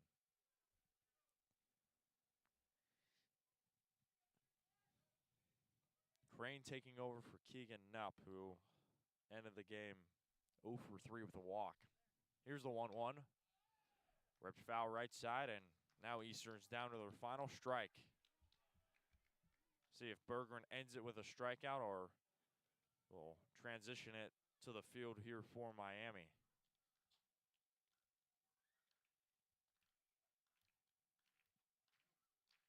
RedHawks are looking for their second home sweep in a row against Eastern Michigan.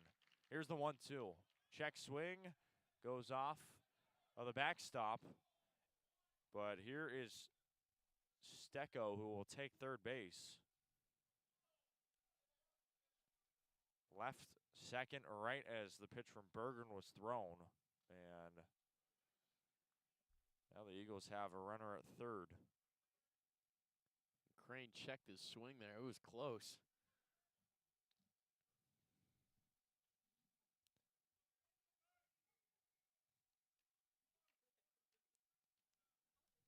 That will go down as a wild pitch in the scorebook.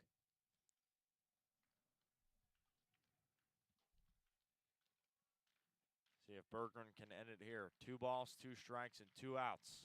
And the pitch from Bergeron. Upstairs, ball 3. Very close there. Miami dugout not happy. That just barely missed it. 3 balls and 2 strikes. Here's the pitch from Bergeron. Grounder over to short. Gloved by Krupinski. Slings over to first. High throw, but it's made in time to Evan Applewick, and the RedHawks win 9-4 over Eastern Michigan. Miami sweeps the Eagles for the second time in 2 seasons, and the RedHawks improve to 11-4, and they capture their second series sweep on the year.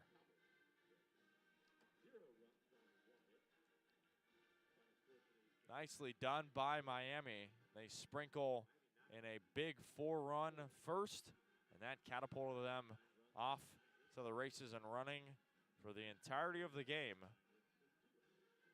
And their bullpen and their really pitching from top to bottom really propelled them to a nice win over Eastern Michigan.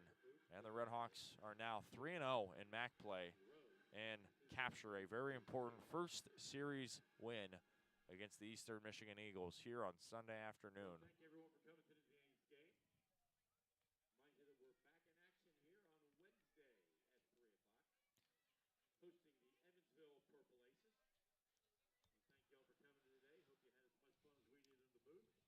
So the RedHawks win 9-4. They win by 5, and they take down the Eastern Michigan Eagles again. This is a team, especially recently, that they have really dominated. They've won 3 straight games against these Eagles. And now Miami improves to 11-4, 3-0 in the MAC, and more importantly, 3-0 here at home. Meanwhile, for Eastern Michigan, falling 4-12, they are 0-3 in the MAC, and the Eagles' next game will be against the Michigan State Spartans at home. So Eastern Michigan will be hosting Michigan State. That'll be 11 o'clock at 3 o'clock. And meanwhile, for Miami, the RedHawks will take on the Evansville Purple Aces on Wednesday at 3 o'clock. Well, Jake, it was another nice win by Miami, and this one different from yesterday. The RedHawks really dominated it from start to finish, and a big reason for that was timely hitting. I mean, the RedHawks had a couple of multiple inning runs and multiple run innings where the RedHawks really did damage against these Eagles. Yeah, yesterday the run scoring was very much limited at the start of the game, but today a lot better with that. You know, again, they started off real quick with that 4-run inning behind that Ignacio Gonzalez home run, but then added another in the second, another in the fourth, and 2 more in the 7th. So they were able to do well with getting insurance throughout the game, not just starting hot, but maintaining it. Able to pick apart this Eastern Michigan pitching, forcing them to use 5 pitchers in all. And a solid all-around win for this Red Hawk team. 3-0 in MAC play, and opening home sweep in baseball in Oxford is looking real good right now, Andrew. Winning pitcher will be Jake Tedesco, 4 innings, 3 hits, and 5 strikeouts. He was dominant, and Miami gets their 11th win on the season and continues to stay red hot, and hopefully a winning streak is continuing on the horizon for Miami. Well, that's going to do it for Jake and I. My name is Andrew Relvas. Thanks for joining us and spending your Sunday afternoon with us. A final from Oxford, Miami 9 and Eastern Michigan 4. The RedHawks sweep the Eagles and will be on tap next against Evansville on Wednesday. Hope you have a great rest of your weekend, and we'll see you next time.